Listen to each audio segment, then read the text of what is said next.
الحمدللہ رب العالمین والصلاة والسلام علی اشرف الانبیاء والمرسلین وعلی آلہ الطیبین الطاہرین واصحابہ المتقین المخلصین وازواجہ امہات المؤمنین وعلی علماء ملتہ والصالحین اما بعد فاعوذ باللہ من الشیطان الرجیم بسم اللہ الرحمن الرحیم وما خلقت الجن والانس الا ليعبدون صدق اللہ مولانا العظیم وبلغنا رسولہ النبی الکریم الامین۔ محترم معزز حاضرین و سامعین، السلام علیکم ورحمۃ اللہ وبرکاتہ۔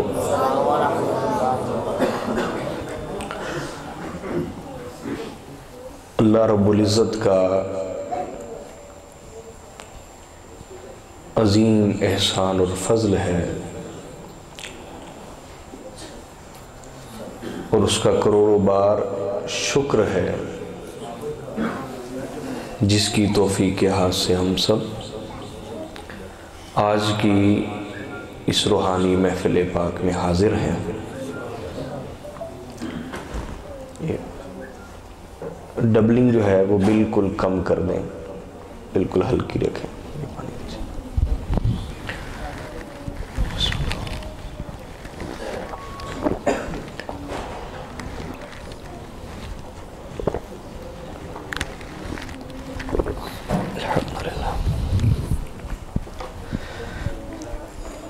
دیکھنے میں یہ ایک چھوٹا سا گاؤں ہے، لیکن حقیقت میں یہاں بہت سارے اہل محبت رہتے ہیں۔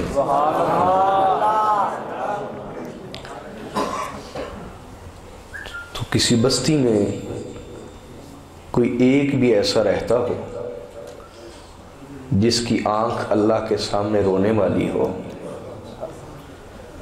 تو اللہ رب العزت کبھی بھی اس بستی پر اپنا عذاب نازل نہیں فرماتا۔ اللہ جل مجدہ ارشاد فرماتے ہیں کہ میں ارادہ کرتا ہوں، رات کے آخری پہر میں ارادہ کرتا ہوں۔ ڈبلنگ اور کم کرتے بیٹے، ساؤنڈ والا۔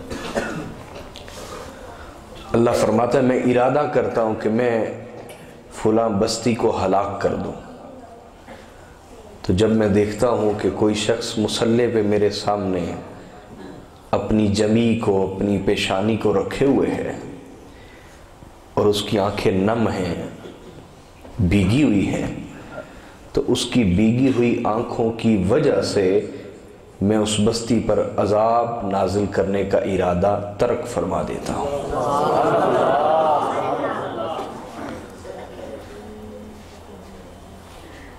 تو الحمدللہ تعالی یہاں ایسے اہل نور چہرے میں دیکھ رہا ہوں، الحمدللہ۔ تو اللہ کا شکر ہے، اللہ نے مجھے سعادت دی، میں آپ کے درمیان حاضر ہوا۔ میری بھی کوشش ہے کہ کچھ روایتی سی تقریر کرنے کی بجائے کچھ ایسی گفتگو کی جائے جس کے ذریعے سے غفلت دور ہو، طبیعت میں جو سستی آ چکی ہے یہ دور ہو جائے، اور اللہ اور اس کے رسول کے ساتھ جو درست اور صحیح تعلق ہونا چاہیے اس کی طرف توجہ ہو جائے۔ اور جب توجہ ہو جاتی ہے تو پھر انسان کے لیے توبہ کا دروازہ بھی کھل جاتا ہے۔ یہ توبہ معمولی چیز نہیں ہے، میں ذرا تمہیدی طور پہ کچھ عرض کر رہا ہوں، یہ معمولی چیز نہیں ہے توبہ، بلکہ آپ سورہ نوح پڑھیں تو آپ کو پتہ چلے گا کہ توبہ ہی سب کچھ ہے۔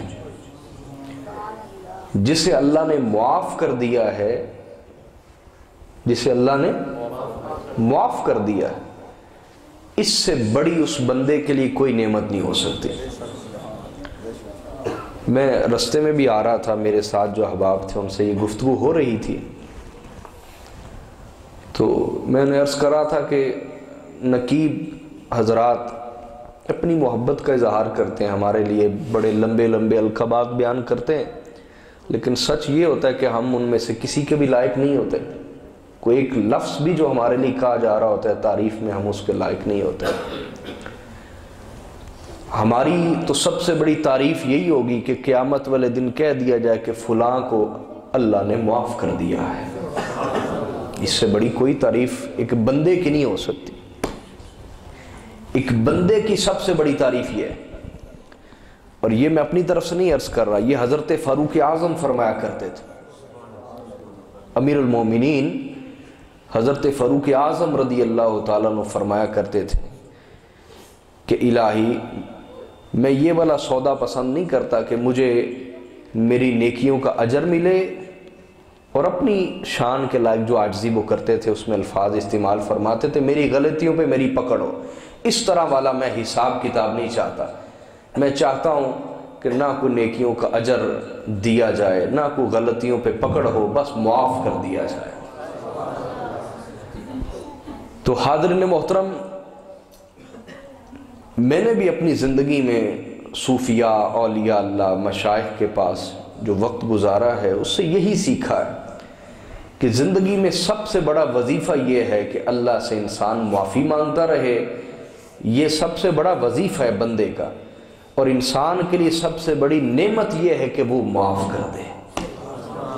وہ بولیے معاف کرو، ورنہ ہم میں سے کوئی بھی حساب دینے کی پوزیشن میں نہیں، کوئی اس کو حساب نہیں دے سکتا، نہ میں نہ آپ۔ کون ہے، کون جرت کرے اس کے سامنے کھڑے ہو کے کہے کہ میں نے اتنی نیکیاں کی ہیں لہٰذا مجھے جنت دے؟ کوئی نہیں کہہ سکتا اس کو۔ میری بات سمجھے ہیں آپ؟ کسی کی جرت نہیں کہ نیکیوں کے عوض میں اس سے جنت مانگے، نیکیوں کے عوض میں بخشش مانگے۔ پہلی بات تو نیکیاں ہے ہی نہیں، اور اگر اس کی توفیق سے کچھ ہوں گی بھی تو اس میں بھی نیت کا فساد ہوگا، ریاکاری کے لیے ہوں گی، لوگوں کے لیے ہوں گی، نیت کا فساد آ جائے گا۔ تو کچھ ایسا نہیں ہے کہ اس کے سامنے ہم پیش کر کے کہہ سکیں کہ اس وجہ سے جنت دے دے، اس وجہ سے معاف کر دے، اس وجہ سے اپنے حبیب کا ساتھ دے دے، کچھ بھی نہیں۔ لہٰذا خیر اسی میں ہے کہ چونکہ بندے ہیں لہٰذا بندے کو چاہیے کہ معافی مانگتا رہے، اور بندے کے لیے سب سے بڑا انعام یہ ہے کہ وہ معاف فرما دے۔ تو یہ میں نے تمہیدی طور پہ کچھ گفتگو شروع کی ہے تاکہ آپ کا جو ذہن ہے اور توجہ ہے وہ موضوع کی طرف لے کے آؤں۔ تو آج کا میرا موضوع ہے اللہ کی تلاش۔ کیا موضوع ہے؟ اللہ کی تلاش۔ ہو سکتا ہے آپ کے ذہن میں ہو کہ یہ تو میلاد کی محفل ہے، تو اللہ رب العزت نے یہ کافروں کی علامت قرار دی ہے کہ وہ تفریق کرتے ہیں اللہ اور اس کے رسول کے ذکر میں، اطاعت میں، محبت میں، ادب میں، تعظیم میں تفریق کرتے ہیں۔ تو انشاءاللہ ہم میلاد کے اوپر بھی آئیں گے، لیکن ایک ترتیب سے آپ کو سمجھاؤں گا موضوع، آپ اگر ساتھ چلے تو انشاءاللہ آپ کو سمجھ آئے گی۔ حاضرین محترم، جان لیجئے کہ ہم اس دنیا میں اپنی مرضی سے نہیں آئے۔ اپنی مرضی سے بولیے نہیں ہے، اللہ نے ہمیں اس دنیا میں بھیجا ہے۔ یہ ڈبلنگ اور کم کر دیں، مجھے بولنے میں زحمت ہو رہی ہے، آواز لوٹ کے آتی ہے نا، ہاں اونچی رکھیں۔ اور تو ہم اپنی مرضی سے اس دنیا میں بولیے نہیں، اس دنیا میں آ گئے۔ اب ہمیں علم نہیں کہ ہمیں کس نے بھیجا ہے، کس لیے بھیجا ہے، کیوں بھیجا ہے۔ سمجھ آ رہی ہے بات؟ تو اللہ تعالیٰ نے انسان کو علم کے کچھ ذرائع دیے، ذریعے دیے۔ مثلا اس کے پاس آنکھیں ہیں، اس کو کہتے ہیں قوت باصرہ، دیکھنے کی قوت۔ اب وہ اس قوت سے دیکھتا ہے اور رنگوں میں فرق کرتا ہے، جمال والی اور بدصورت جو چیزیں ہیں ان میں فرق کرتا ہے۔ بہت بڑا علم کا ذریعہ ہے آنکھیں، قوت باصرہ، لیکن ان کے ذریعے سے وہ اپنے بنانے والے کو نہیں جان سکتا۔ اگر اپنی آنکھوں سے انسان پوچھے کہ مجھے کس نے بنایا ہے، کیوں بنایا ہے، میری زندگی کا مقصد کیا ہے، تو یہ کہیں گی کہ ہم نے تو کبھی اسے دیکھا ہی نہیں، تو ہم کیا بتائیں۔ دوسری قوت انسان کے پاس علم کی، وہ ہے قوت سامعہ، سننے کی قوت۔ بولیے، سننے کی۔ اب اس کے ذریعے سے اگر انسان اللہ کی تلاش میں نکلے، اللہ کی، اپنے پیدا کرنے والے کی تلاش میں نکلے، تو وہ کبھی بھی مقصود تک نہیں پہنچ سکتا، منزل تک نہیں پہنچ سکتا، اس لیے کہ کان عاجز آ جائیں گے اور کہیں گے ہم نے تو کبھی اس کو سنا نہیں، ہم کیا جانیں۔ تیسری حص انسان کے پاس ہے قوت ذائقہ، چکھنے کی۔ اس سے پوچھے کہ اس کے ذریعے سے تو فرق کرتا ہے میٹھے میں، کڑوے میں، پھیکے میں، ترش میں، جی تو مجھے اللہ کے بارے بتا، کس نے مجھے پیدا کیا، میرا خالق کون ہے، پروردگار کون ہے۔ تو یہ بھی عاجز آ جائے گی اور کہے گی کہ میں نے تو کبھی اسے چکھا ہی نہیں، مجھے کیا خبر، میں کیا خبر دوں اس کے بارے۔ اگلی حصہ انسان کے پاس قوت شامہ، سونگھنے کی۔ اس سے انسان سونگھتا ہے، یہ بو ہے، یہ بدبو ہے، یہ خوشبو ہے، جی محسوس کرتا ہے نا۔ یہ بھی علم کا ذریعہ ہے، لیکن اس کے ذریعے سے بھی اللہ کی تلاش میں نکلے گا تو پہنچ پائے گا۔ پانچویں حصہ انسان کے پاس قوت لامسہ، چھونے کی حص۔ اس کے ذریعے سے بھی اگر اس کی تلاش میں نکلے تو مقصود تک پہنچے گا۔ کہ چھونے کی حص کہے گی کہ میں نے تو کبھی اسے چھوا ہی نہیں، مجھے کیا خبر وہ کون ہے اور کیسا ہے۔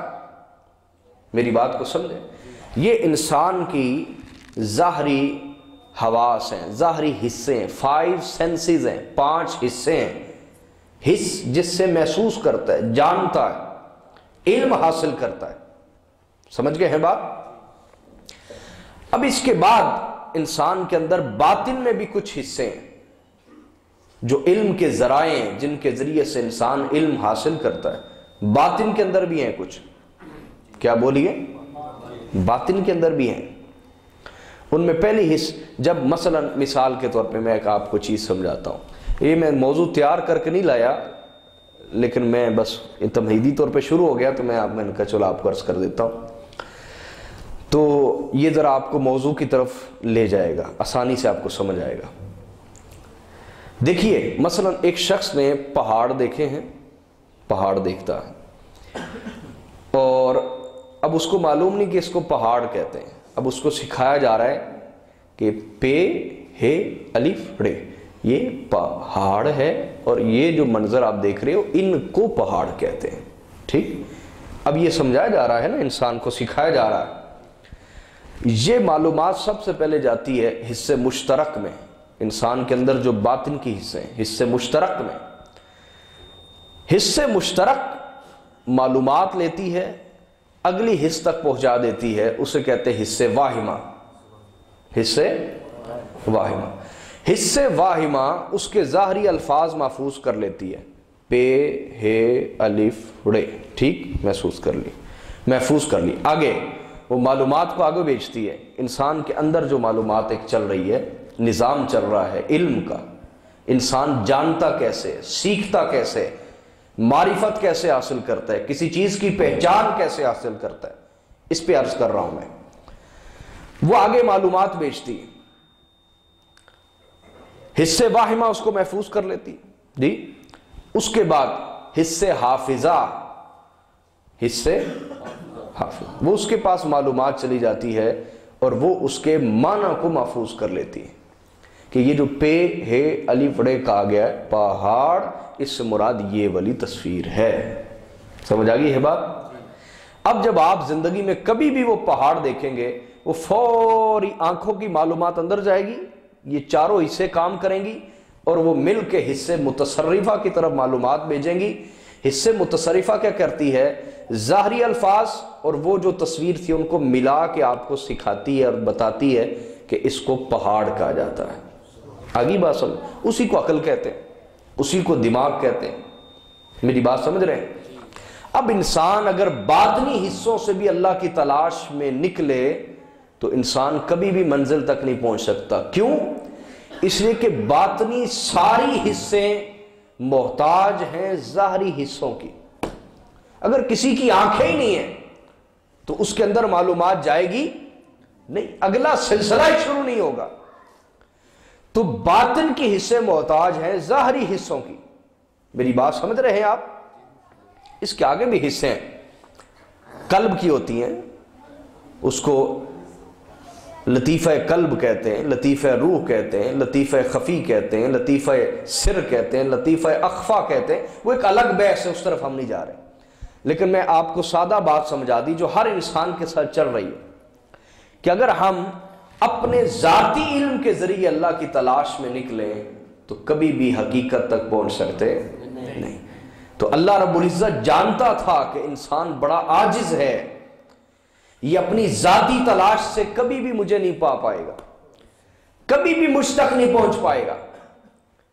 تو اللہ رب العزت ایک طرف اپنی عظیم ذات کو بھی جانتا ہے کہ وہ کتنی عظیم ذات ہے کہ جس نے ایک پردہ اٹھایا تو طور ٹکڑے ٹکڑے ہو گیا اور حضرت موسیٰ علیہ السلام دیدار کر پائے، بس تجلی کو دیکھا اور بے ہوش ہو گئے.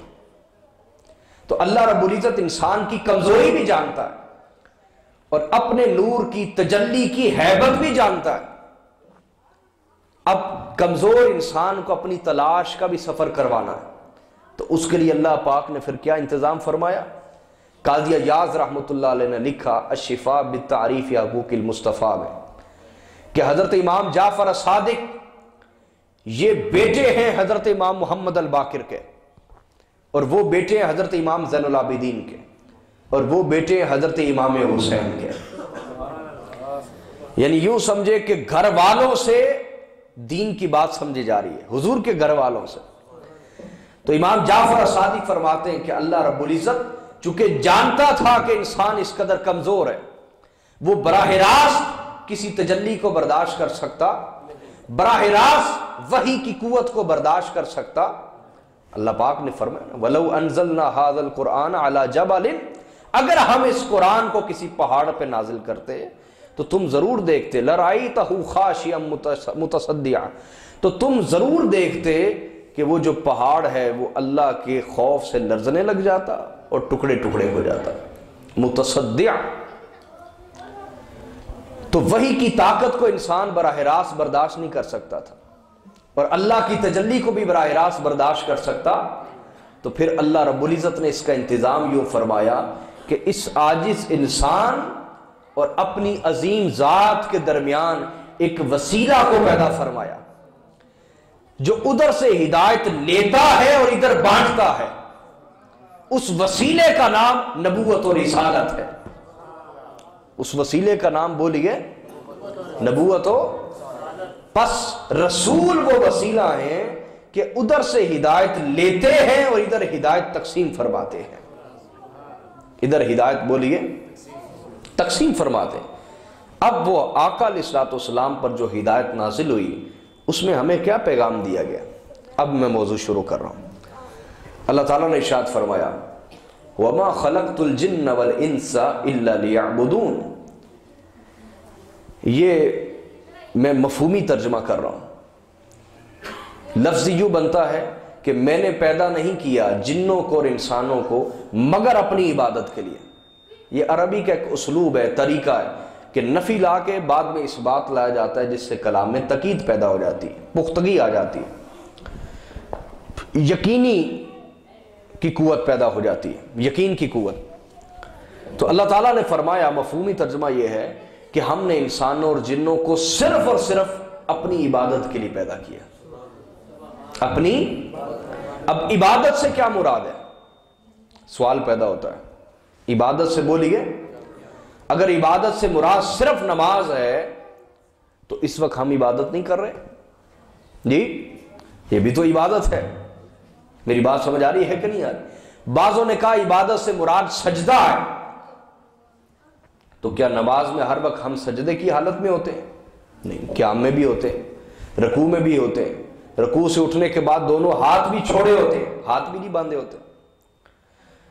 تو عبادت سے مراد یہاں کیا ہے؟ سوال یہ پیدا ہوتا ہے۔ چاہے بیٹا یہ وصل کر رہا ہے، تھوڑا سا آواز صاف کر دیں۔ نعرہ تکبیر، نعرہ رسالت، نعرہ غوثیہ، نعرہ حیدری۔ تو یہاں کیا مراد ہے عبادت سے؟ تو سنیے، حضرت عبداللہ ابن عباس رضی اللہ تعالی عنہ فرماتے ہیں، حضرت عبداللہ ابن عباس اہل بیت کے فرد بھی ہیں اور صحابی بھی ہیں، اور ان کی عمر مبارک اس وقت غالباً 10 سال تھی جب حضور علیہ الصلوۃ والسلام کا انتقال ہو گیا، اور حضور نے انہیں لقب عطا فرمایا، یہ میری امت کا عالم ہے، یہ میری امت کا بولیے عالم ہے۔ اور جب آقا علیہ الصلوۃ والسلام کا انتقال ہوا تو بڑے بڑے بزرگ صحابہ کرام ان کے پاس آتے اور عرض کرتے کہ اے عبداللہ، قرآن کی فلاں آیت کی تفسیر سمجھا دو، فلاں لفظ کا معنی سمجھا دو۔ تو ان سے ایک دفعہ پوچھا گیا، یہ سارا علم آپ نے کہاں سے لیا؟ یہ سارا علم بولیے کہاں سے لیا؟ امام ابن حجر حیثمی المکی نے الصواعق المحرقہ میں اس بات کو لکھا ہے۔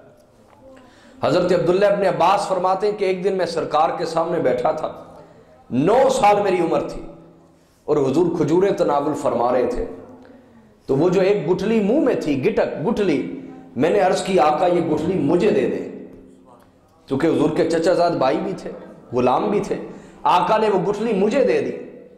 تو سرکار کی بارگاہ میں بیٹھنے والے بچے بھی عام بچے نہیں ہیں،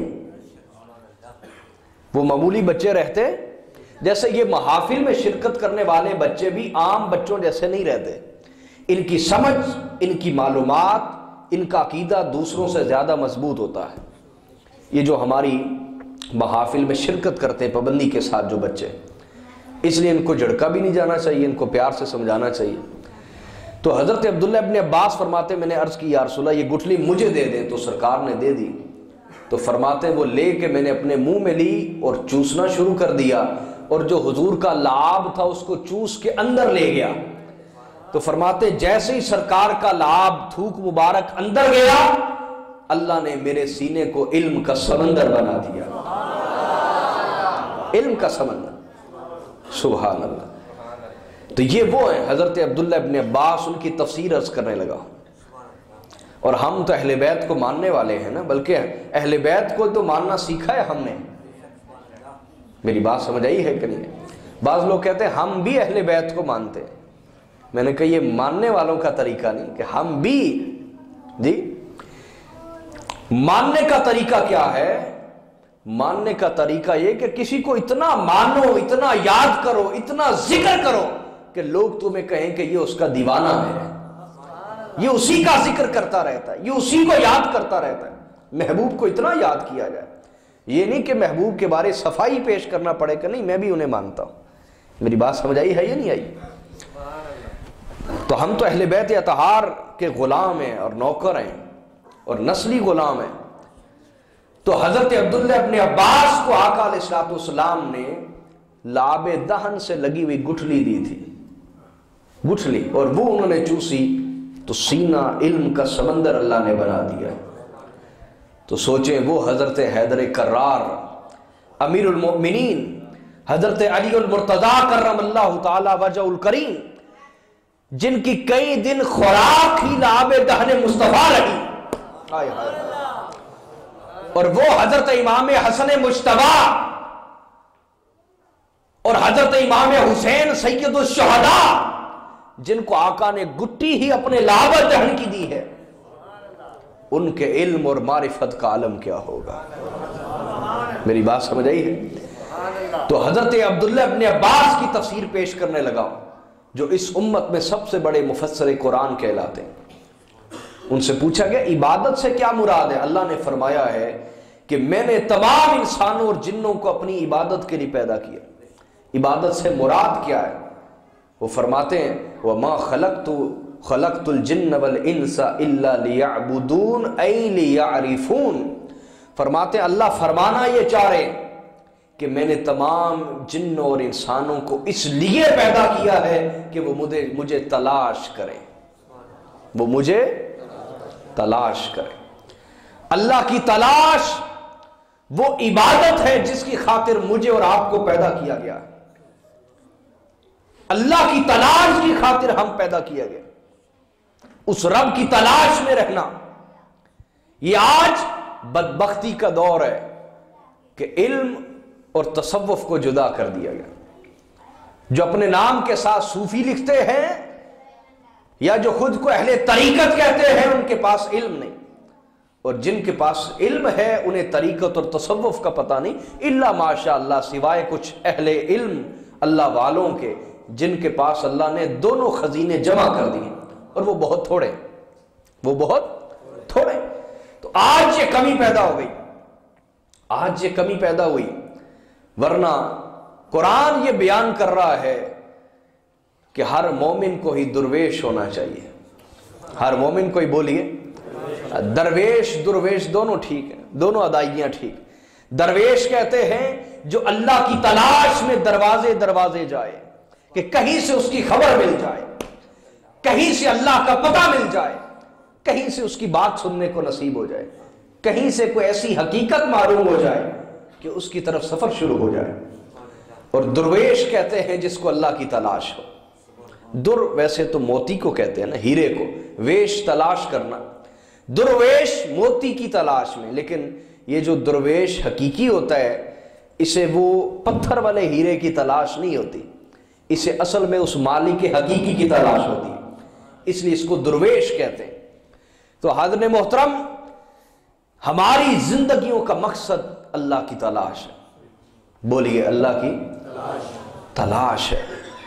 اب غور فرمائیں، میری طرف توجہ ہے آپ کی سب کی، بولیے۔ دیکھیے میں ہر طرح کی گفتگو کرنا جانتا ہوں، اللہ کا شکر ہے، لیکن اگر بیان سننے سے پہلے بھی ہماری زندگی وہی ہو اور بیان کے بعد بھی ہماری زندگی وہی ہو تو پھر فائدہ کیا آیا؟ میں اتنی دور سے آیا، آپ نے اتنا اہتمام کیا، اگر زندگی میں کوئی تبدیلی نہ آئے، کوئی بدلاؤ نہ آئے، اس کی محبت میں دو آنسو گرانے کا سلیقہ ہی شروع نہ ہو، کو اس کے ساتھ رشتہ ہی قائم نہ ہو، تو پھر خطاب سننے کا کیا فائدہ، تقریر سننے کا کیا فائدہ؟ میری بات سمجھ رہے ہیں؟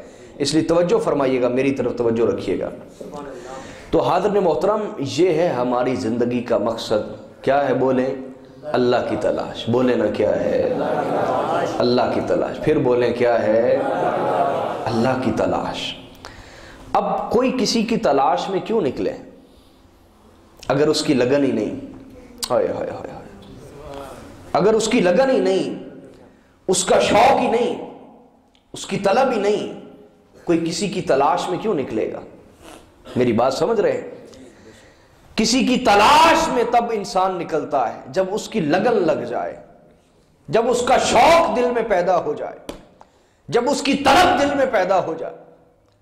تو آج یہاں بیٹھ کر اللہ کے گھر میں ہمیں اس ذات کا شوق دلوں میں پیدا کرنا ہے، اس کی طلب پیدا کرنی ہے، اس کی محبت دلوں میں پیدا کرنی ہے، اور یہی ایمان کی علامت ہے۔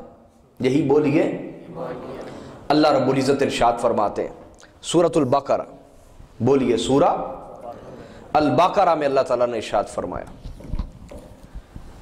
اللہ تعالیٰ ارشاد فرماتے ہیں والذین آمنوا اشد حبا للہ، کہ جو لوگ ایمان لائے ہیں وہ اللہ سے بڑی شدید محبت کرتے ہیں۔ جو لوگ ایمان لائے ہیں وہ اللہ سے بڑی شدید محبت کرتے ہیں۔ کیا ہم اللہ سے شدید محبت کرتے ہیں؟ ہاتھ نہیں اٹھانے آپ نے، اپنے ضمیروں سے پوچھنا ہے، کیا اللہ سے واقعی شدید محبت کرتے ہیں؟ جانتے ہیں شدید محبت کیا ہوتی ہے؟ شدید محبت کس کو کہتے ہیں؟ اللہ اکبر، شدید محبت کس کو کہتے ہیں؟ اس پہ ایک مثال آپ کو دنیاوی محبت کی پیش کر دوں، پھر میں قرآنی آیات اور حدیث کی طرف چلتا ہوں۔ یہ مثال آپ یہ نہ سمجھیں کہ یہ تو دنیاوی عشق اور محبت کی مثال ہے، نہیں، یہ حضرت مولانا روم جیسے ہمارے بزرگوں نے لیلا اور مجنو کی مثالیں بیان کی ہیں. میں اگر ان کی بیان کر دوں تو وہ صرف سمجھانے کے لیے ہے کہ جب عورت کا عشق انسان کو یوں مست کر دیتا ہے کہ انسان ہر وقت اس کے دیان میں جیتا ہے، اس کے گیان میں جیتا ہے، اس کی توجہ میں جیتا ہے، تو جب عورت کی محبت اس قدر انسان پر غلبہ حاصل کرتی ہے تو وہ سچی محبت کا عالم کیا ہوگا. کیس بنو ہاشم میں سے کیا حضرت امام حسن مجتبیٰ کا رشتہ دار ہے. کیس جس کو آپ مجنو نہیں کہتے، لیلا کا مجنو، ہاشمی ہے. اس کو مجنو کا ہی امام حسن مجتبیٰ نے تھا. امام حسن جا رہے تھے تو کیس ملا، تو آپ نے فرمایا کیس خلافت کے حقدار ہم ہیں، بنو ہاشم یا بنو امیہ؟ تو کہنے لگے حضور ناراض نہ ہوئیے گا، خلافت کے حقدار نہ بنو ہاشم ہے نہ بنو امیہ ہیں، خلافت کی حقدار تو میری لیلا ہے. آپ نے فرمایا انت مجنون، کیس تو مجنون ہو گیا ہے، دیوانہ ہو گیا ہے. تجھے لیلا کے سوا کچھ دکھائی نہیں دیتا، کچھ سجائی نہیں دیتا، کوئی چیز سمجھائی نہیں دیتی، تو دیوانہ ہو گیا لیلا کا. تو امام حسن مجتبیٰ نے اس کو کہا مجنون، اور بعد میں پھر جنازہ بھی امام حسین نے پڑھایا اس کا، مجنو کا، اس کا جنازہ امام حسین نے پڑھایا. میری بات سمجھے؟ تو یہ اس دور کا آدمی ہے، اس دور کا تابعین میں سے. وہ طواف کر رہا ہے، حج کے دوران طواف کر رہا ہے، کسی نے اپنی بیگم کا نام پکارا لیلا. طواف کے دوران یہ نام سن کے غش کھا کے گر پڑا، غش کھا کے گر پڑا. یہ ہے محبت کہ دھیان ادھر لگا ہوا ہے، طواف کعبہ کر رہا ہے، لیکن اپنے محبوب کے دھیان سے نکل پایا نہیں ہے. یہی عشق حقیقی کا مزہ ہے کہ حضرت ابراہیم علیہ السلام طواف کعبہ کر رہے ہیں، کعبۃ اللہ بنا کر. تو جبرائیل علیہ السلام نے عرض کی باری تعالیٰ جس کو تو نے خلیل بنایا ہے اس میں کیا ایسی خوبی ہے کہ تو نے خلیل بنا لیا. یہ واقعات آپ نے پہلے سن رکھے، لیکن ایسا نہیں کہ بعد میں سنانے نہیں چاہیے. تذکیر کا قرآن نے حکم دیا کہ بار بار یہ چیزیں سنائیں، سکھائیں، تاکہ دل میں شوق پیدا ہو، نصیحت حاصل ہو. ہو سکتا ہے کہیں غفلت ہو، کسی کے سکھانے سے غفلت نہ ٹوٹے، کسی کے اور کے سکھانے سے ٹوٹ جائے. تو ابراہیم علیہ السلام کا امتحان لینے کے لیے آ رہے ہیں حضرت جبرائیل علیہ السلام. کہا جاؤ جبرائیل امتحان کرو. ابراہیم علیہ السلام کے پاس اس وقت 1000 کا ریوڑ ہے بکریوں کا، اور طواف کر رہے ہیں. اور جبرائیل علیہ السلام آتے ہیں اور کعبۃ اللہ کے باہر کھڑے ہو کے بڑی خوبصورت آواز سے نعرہ مستانہ میں کہتے ہیں اللہ اکبر. حضرت ابراہیم علیہ السلام دوڑے باہر آتے، فرماتے کس نے میرے محبوب کا نام لیا ہے؟ ہائے ہائے ہائے. کہا جی میں نے لیا ہے. کہا یار ایک دفعہ پھر لینا، کیا سریلی آواز ہے تیری اور کیا میٹھا نام ہے اس کا. نام بھی اتنا میٹھا ہو اور سنانے والے کی آواز بھی اتنی سریلی ہو، وہ کیا لذت دیتی ہے. اندر ایمان ہونا چاہیے، اندر ایمان ہونا چاہیے. تو جبرائیل علیہ السلام نے عرض کی ابراہیم پہلے تو میں نے اپنی مرضی سے لیا تھا، اگر آپ کے کہنے کے اوپر لوں تو آپ کیا دیں گے مجھے؟ کہا جی یہ اتنا بڑا ریوڑ ہے بکریوں کا، آدھا آپ لے جائیے گا، بس ایک دفعہ محبوب کا نام سنا دیں گا. ہائے ہائے ہائے. انہوں نے پھر لیا اللہ اکبر. ایک کیف اور مستی کی کیفیت تاری رہی حضرت ابراہیم علیہ السلام پر، ایک کیف کی، سرور کی، محبوب کا نام سن کے. نہ جانے کتنے پردے اٹھتے ہوں گے کہ جبرائیل اللہ کا نام سناتا ہوگا اور سامنے سننے والے ابراہیم علیہ السلام ہیں. آئے آئے. تو ایک وجد کی کیفیت آری رہی کافی دیر. جب وہ کیفیت دور ہوئی وہ جانے لگے، پھر پکڑ لیا. کہا یار ایک دفعہ محبوب کا نام پھر سنا دو نا. کہا اب کیا دیں گے مجھے؟ کہا وہ جو باقی بکریاں بچی ہیں وہ آپ لے لیں، 500 بکریاں وہ بھی لے. پھر انہوں نے نعرہ مستانہ لگایا اللہ اکبر. جب نعرہ سنا پھر ایک کیفیت میں رہے، ایک ذوق میں رہے، ایک حظ لیتے رہے، ایک لذت لیتے رہے اس کے نام کی. جب وہ کیفیت گئی وہ جانے لگے، پھر پکڑ لیا، کہا یار ایک دفعہ پھر سنا دو نا۔ تو جبرائیل علیہ السلام نے عرض کی اب آپ کے پاس بچا کیا ہے؟ دیہاتی لباس میں تھے، بشری لباس میں تھے، اب آپ کے پاس بچا کیا ہے دینے کو؟ کہ اتنا بڑا ریوڑ ہے، اکیلے تھوڑے چرا سکتے ہو، مجھے چرواہا رکھ لینا، میں تمہاری بکریاں چراتا رہوں گا، تم مجھے محبوب کا نام سناتے رہنا۔ تو محبت تو چند لمحوں میں بکوا دیتی ہے صاحب، اور یہاں قرآن گھر میں بند پڑے ہیں، یہ محبت ہے۔ ساری رات ٹی وی چلتے ہیں، قرآن نہیں کھلتا، یہ محبت ہے، یہ ایمان ہے۔ غور تو فرمائیں میں کیا عرض کر رہا ہوں۔ موبائل پہ زیادہ سکون ملتا ہے یا تسبیح پہ زیادہ سکون ملتا ہے؟ ہمیں غور کرنا چاہیے۔ فیس بک کے اوپر ہمارے نوجوانوں کو، بلکہ اب تو ہمارے بزرگ بھی موبائل پہ لگ رہے ہیں۔ پہلے تو چلو بزرگوں کے اندر ہی وہ عبادت کا نور نظر آتا تھا۔ مجھے کئی بزرگوں نے آ کے کہا، ایک بزرگ ہیں، وہ ہمارے دور کے رشتہ دار میں دادا لگتے ہیں، میرے دور کے رشتہ دار، مجھے کہتے شاہ جی میرا تو وقت ہی نہیں گزرتا، تو میں فیس بک تے بیٹھا رہنا۔ میں پریشان ہو گیا، پھر میں نے انہیں کچھ سکھائی چیزیں، میں نے کہا یہ سیکھیں، آپ کی جو عمر ہے بڑھاپا یہ سجدہ ہے عبادت کے نور کے ساتھ، نہ کہ آپ فون پہ بیٹھے۔ تو اب تو بڑھاپے کے اندر بھی یہ مرض پیدا ہونا شروع ہو گیا ہے، موبائل کا، ٹی وی کا، سیاسی تبصروں کا۔ تو حاضرین محترم میں یہ عرض کرنا چاہتا ہوں، ہمیں غور کرنا ہے، ہمیں قرآن میں زیادہ مزہ آتا ہے، لذت آتی ہے، سکون ملتا ہے، یا موبائل پہ ملتا ہے؟ تسبیح کرنے میں، اللہ کا ذکر کرنے میں زیادہ کیف آتا ہے، یا غیبتیں کرنے میں اور سیاسی تبصرے سننے اور سنانے میں؟ غور کرنا ہے ہماری زندگی کن کاموں میں بسر ہو رہی ہے۔ کبھی ہم نے غور کیا؟ ویسے کبھی غور کیا ہم زندگی کہاں ضائع کر رہے ہیں، کہاں لگا رہے ہیں؟ حالانکہ ہماری زندگی کا مقصد اللہ کی تلاش تھا، اللہ کی تلاش میں نکلنا، جہاں کہیں سے اس کی بات سننے کو ملے وہاں پہنچ جانا، وہاں سے ہدایت کا نور لینا، وہاں سے اس کی خبر لینا۔ اور یہ قرآن نے خود بیان کیا، فرمایا الرحمن فاسأل بہ خبیرا، رحمت والی ہے وہ ذات، اگر تجھے اس کی تلاش ہے تو کسی خبر والے سے اس کی خبر پوچھ۔ فاسأل بہ خبیرا، کسی خبر والے سے اس کی خبر پوچھ، جو اس کو جانتا ہو، جو اس کے بارے معلومات رکھتا ہو۔ اس کی بارگاہ میں جا، فاسأل، جا اس کی بارگاہ میں، جا کے اس سے کوئی بھید لے، کوئی راز لے، اللہ کی تلاش میں نکل، اپنا سفر شروع تو کر۔ جس نے ابھی تک سفر ہی شروع نہیں کیا، جو ابھی تک صبح اٹھتا ہے تو کسی عورت کی تلاش میں نکلتا ہے، وہ ذلت کا سودا کر رہا ہے، ذلت کا سودا، اور آج نہیں تو کل اس بات کا احساس ہوگا پچھتاوے کی صورت میں۔ میں اکثر کہتا ہوں کہ یہ کوئی تماشا اور مذاق نہیں ہے کہ کوئی نصیحت کرنے والا آیا اور اس نے ہمیں نصیحتیں کی اور ہم نے کان ہی نہ دھرا، یہ کوئی مذاق ہے؟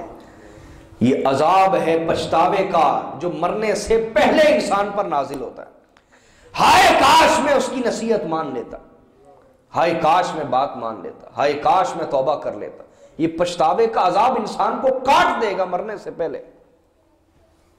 تو اس لیے میرے بزرگوں، میرے بھائیوں، میرے بچوں، آج وقت ہے ہمارے پاس، حضور کی محفل میں بیٹھے ہیں، آج ہمیں احساس کرنا ہے کہ ہم زندگی کہاں ضائع کر رہے ہیں، ہمیں کرنا کیا تھا، کر کیا رہے۔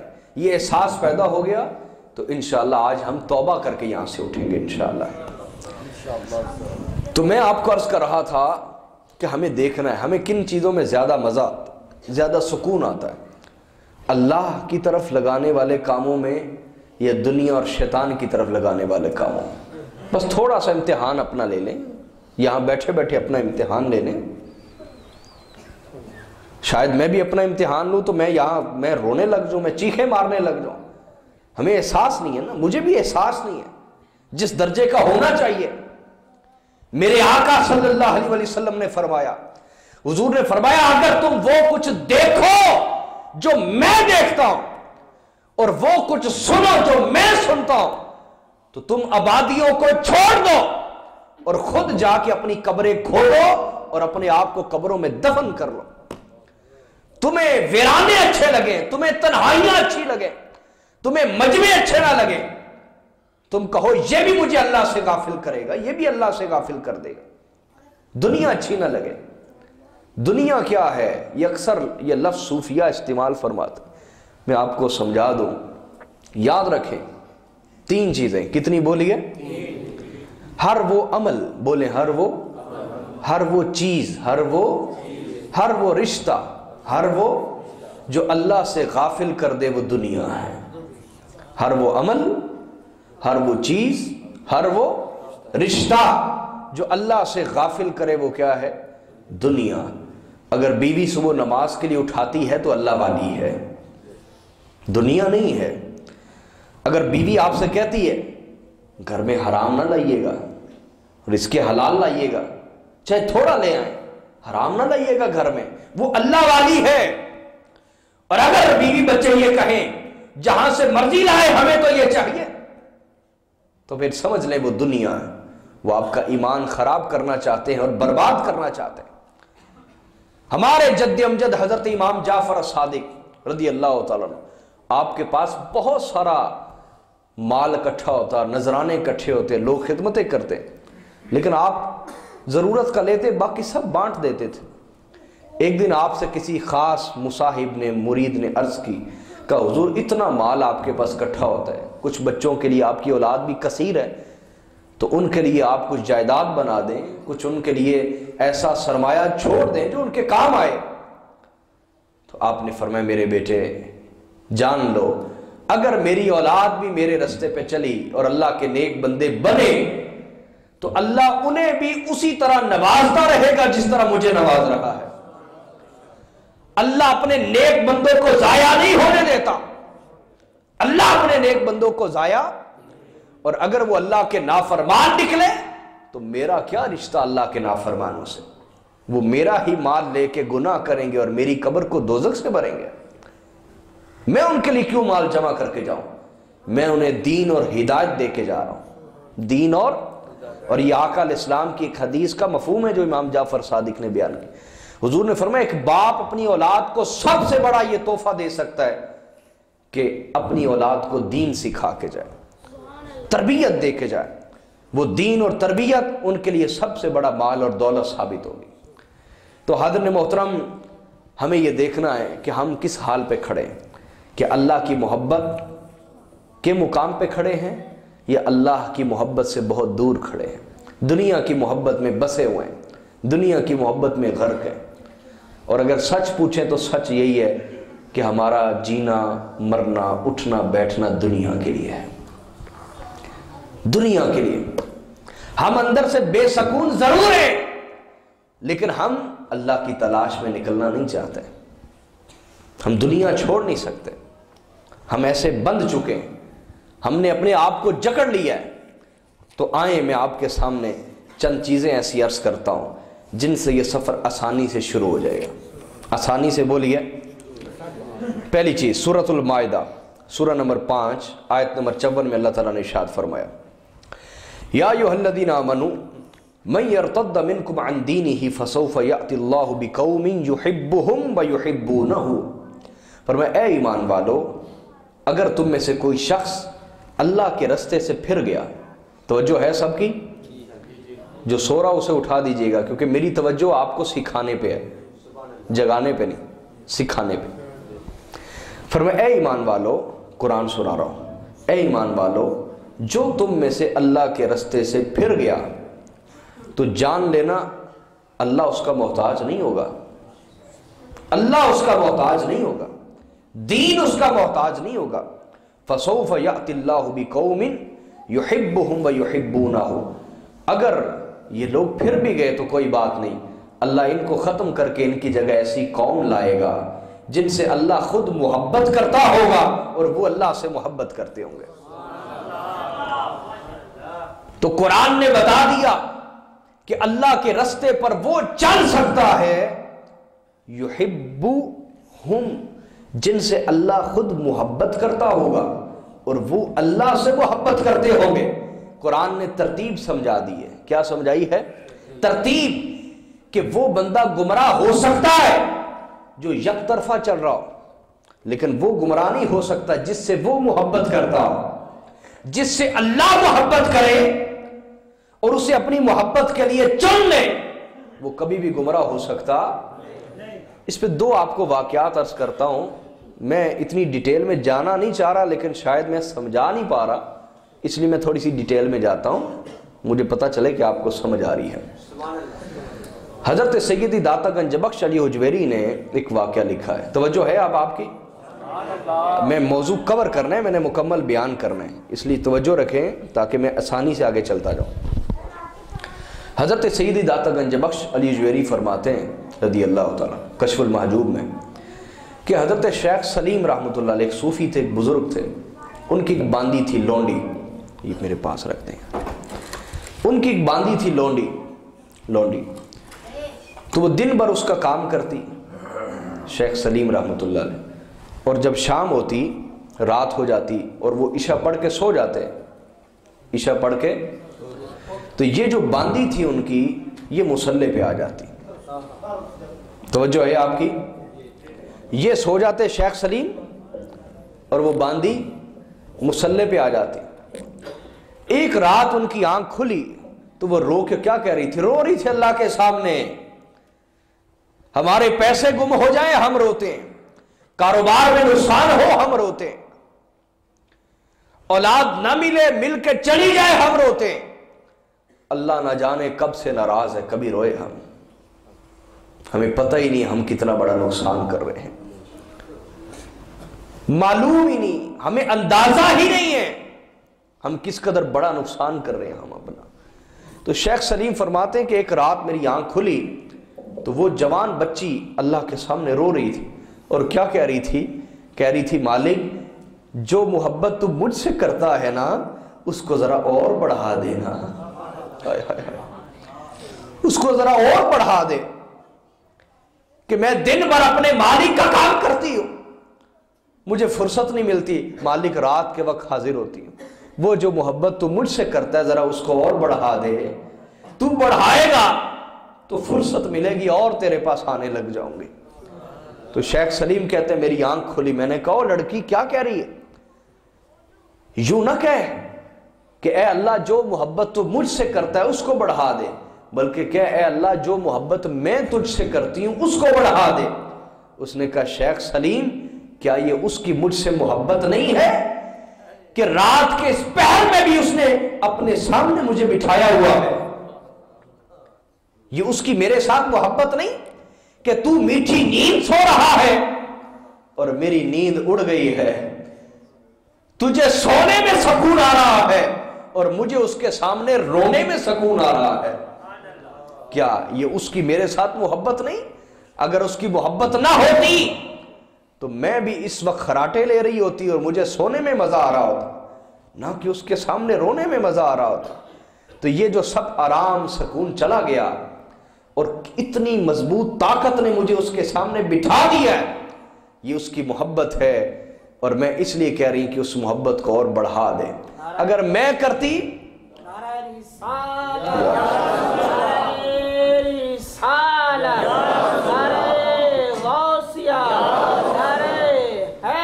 سرکار کی آمد، پال کی آمد، خار کی آمد، دار کی آمد، سونے کی آمد، مکی کی آمد، مدنی کی آمد، یاسین کی آمد، مہا کی آمد، سیدی مرشدی.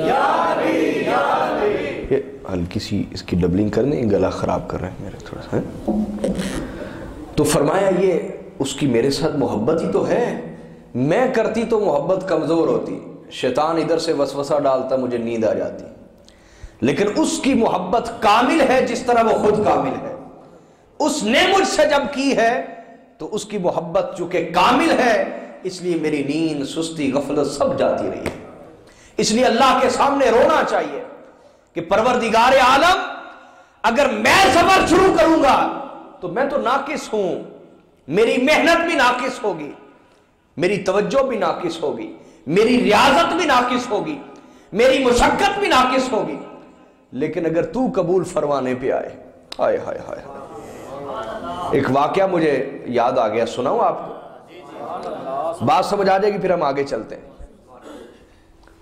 لاہور میں مزار ہے، اکثر حضرات نے حاضری بھی دی ہوگی، حضرت شاہ حسین رحمۃ اللہ علیہ، جانتے ہیں؟ لاہور میں حضرت شاہ حسین رحمۃ اللہ علیہ، آپ کے بارے بادشاہ کو پتہ چلا، مغلیہ بادشاہ، اس کو پتہ چلا کہ آپ بہت بڑے درویش ہیں، اللہ والے ہیں، تو اس نے کئی دفعہ اپنے وزیر و مشیروں سے کہا کہ میں اس درویش سے ملنا چاہتا ہوں، اس سے ایک سوال پوچھنا چاہتا ہوں۔ انہوں نے کہا وہ نہیں تجھے ملے گا، وہ کسی بادشاہ کو خاطر میں لاتا، ہائے ہائے ہائے، درویش تو ایسا ہو نا جسے پرواہ ہی نہ ہو اہل دنیا کے دروازوں کی، جی۔ تو کہا جی وہ کسی کو خاطر میں نہیں لاتا، وہ آپ سے نہیں ملے گا۔ کہا اچھا چلو کبھی تو اللہ ملا دے گا نا۔ ایک دن بادشاہ اوپر بالا کونی میں بیٹھا تھا، اوپر چھت کے اوپر بیٹھا تھا، ہوا لے رہا تھا، ٹھنڈی آ رہی تھی، تو لوگوں نے بتایا جی وہ محل کی دیوار کے ساتھ وہ شاہ حسین جا رہے ہیں۔ کہا اچھا ایسا کرو، جال پھینکو اور قابو کر لو، اوپر کھینچ لو۔ وہ جلدی سے بھاگے، جو سپاہی تھے جال پکڑ لائے، جیسے ہی شاہ حسین رحمۃ اللہ علیہ نیچے سے گزر رہے تھے، انہوں نے جال پھینکا، مروڑا دیا، اوپر کھینچ لیا، اوپر بادشاہ نے۔ اب جب کھینچا نا، جال اتارا، بادشاہ کہنے لگا حضور گستاخی معاف، آپ نے ویسے بھاگ جانا تھا، ملنا کوئی نہیں تھا، تو مجھے کوئی اور ترکیب نہیں سوجی تو میں معافی چاہتا ہوں، بس آپ سے ملاقات کرنی تھی۔ آپ نے فرمایا چلو اب قابو آ گئے تیرے، بتا کیوں ملاقات کرنا چاہتا تھا؟ بادشاہ نے کہا جی ایک ہی بات پوچھنی تھی کہ آپ کو اللہ کیسے ملا ہے، آپ کو اللہ کیسے ملا ہے؟ تو حضرت شاہ حسین رحمۃ اللہ علیہ نے فرمایا جیسے تو ملا ہے، جیسے۔ اس نے کہا جی میں کیسے ملا ہوں؟ میں کہا جیسے اللہ ملا ہے۔ بادشاہ رونے لگ گیا، کہنے لگا مجھے پتا ہے میں درویش کی رمز نہیں سمجھ سکتا، نادان آدمی ہوں، ہائے ہائے نادان آدمی ہوں، کم علم ہوں، مجھے آسان کر کے سمجھا دیں، آسان کر کے سمجھا دیں آپ کو اللہ کیسے ملا ہے۔ آپ نے فرمایا بادشاہ دیکھ، اگر میں نے خود تجھے ملنا ہوتا تو 10 دفعہ مجھے گیٹ پہ روکا جاتا، چیک کیا جاتا، آنے کا سبب پوچھا جاتا، اور پھر قطار میں کھڑا کر دیا جاتا، اور شاید جب میری باری آتی تو اٹھ کے چلا جاتا، اور اس دفعہ اس طرح میں کتنی ہی دفعہ آتا، لیکن تجھ سے ملاقات ہو پاتی نہ۔ میں خود ملنا چاہتا تو شاید زندگی بھر نہ مل پاتا، لیکن جب تو نے ارادہ کیا کہ مجھ سے ملے تو جال پھینکا اور اپنے پاس بلا لیا۔ کہ بس ایسے ہی ہے، اگر میں خود اللہ کی تلاش میں نکلتا اور اس کی طرف سفر طے کرتا تو نہ جانے میری کتنی زندگیاں بیت جاتی اور میں اس کے قریب نہ ہو پاتا۔ تو میں نے کیا کیا؟ میں اس کے سامنے رویا، میں اس کے سامنے گڑ گڑایا، میں نے اس کے سامنے سجدے کیے، میں نے اس کے سامنے پیشانی رکھی، میں نے اس کے سامنے اپنی جبین رکھ دی، میں اس کے سامنے رویا، اور میں نے کہا باری تعالیٰ اگر میں تیری طرف سفر شروع کروں گا تو سفر بڑا لمبا ہے، میری زندگی ختم ہو جائے گی، سفر ختم نہیں ہوگا پروردگار عالم، لیکن اگر تو اپنے پاس بلانا چاہے مجھے، تو اپنے قریب کرنا چاہے، تو اپنے راز کے دروازے کھولنا چاہے، تو اپنی قربت کے دروازے کھولنا چاہے، تو تیرے لیے کچھ بھی ناممکن اور مشکل نہیں ہے۔ پس اللہ نے ایسے ہی کیا، جال پھینکا اور جٹ سے مجھے اپنے قریب کر لیا۔ کہ اب سمجھ آئی ہے اللہ ایسے ملا ہے جیسے تو ملا ہے۔ میری بات سمجھ آئی ہے؟ تو آج کرنا کیا ہے؟ لگن پیدا کرنی ہے اللہ کی تلاش کی، شوق پیدا کرنا ہے اللہ کی تلاش کا۔ ادھر سے شوق پیدا ہوگا، ادھر سے لگن پیدا ہوگی، ادھر سے طلب پیدا ہوگی، ادھر سے آنسو بھی جاری ہو جائیں گے، ادھر سے تنہا بیٹھ کے اس کے سامنے رونا بھی شروع ہو جائے گا، اور جیسے ہی یہ طلب اور شوق بڑھنا شروع ہو گیا، وہ بڑا مہربان ہے، وہ اپنی تلاش میں نکلنے والوں کے لیے ہزار آسانیوں کے دروازے کھولتا چلا جاتا ہے۔ اور اس کا اعلان اس نے خود کیا ہے یحبہم و یحبونہ، جو اللہ کی طرف واقعی چلنے والے لوگ ہیں اللہ خود ان سے محبت کرتا ہے اور وہ پھر اللہ سے محبت کرتے ہیں۔ تو آج اللہ کی تلاش کا پہلا طریقہ کیا بتا دیا میں نے؟ دعا۔ پہلا کیا میرے بھائیوں؟ اللہ کے سامنے رونا۔ جن لوگوں کو دعا میں رونا نہیں آتا وہ اپنے پیٹ پہ روئیں۔ جس پیٹ میں کھانا ہو اس آنکھ میں آنسو کبھی نہیں آتا۔ میری بات سمجھ آ رہی ہے؟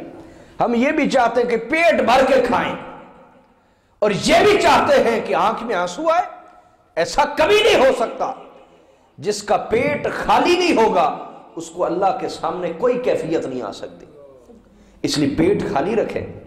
حضرت یحییٰ علیہ السلام اللہ کے پیغمبر ہیں، ایک رات کھانا معمول سے زیادہ کھا لیا، ہمارے جتنا نہیں، معمول سے زیادہ تھوڑا سا کھا لیا، تو رات کو نیند آ گئی، سو گئے، رات بھر عبادت نہ کر سکے۔ تو اللہ تعالیٰ نے جب صبح اٹھے نا، صبح وحی کی، فرمایا اے یحییٰ اگر تجھے معلوم ہو جائے کہ میرے پاس کیا کیا ہے، اگر تجھے معلوم ہو جائے کہ میری بارگاہ میں کیا کیا ہے، تو تو ہمیشہ کے لیے کھانا پینا ہی چھوڑ دے، اور نرم لباس تو دور کی بات، تو ٹاٹ کے بھی چھوڑ کے لوہے کے لباس پہنے جس سے عمر بھر تجھے نیند ہی نہ آئے۔ اے یحییٰ اگر تجھے پتا ہو کہ میرے پاس کیا ہے۔ پھر وہ دن رہا اور یحییٰ علیہ السلام ہر رات اللہ کی بارگاہ میں آہو بکا روتے ہوئے گزارتے۔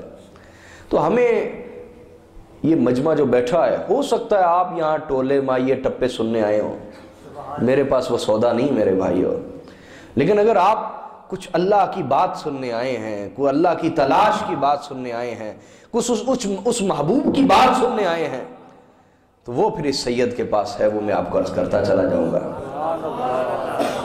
اب بات طالب کے اوپر ہے کہ کس طرح کا سودا لینے آیا ہے، بات تو طالب کے اوپر ہے نا، وہ سودا کون سا لینے آیا ہے۔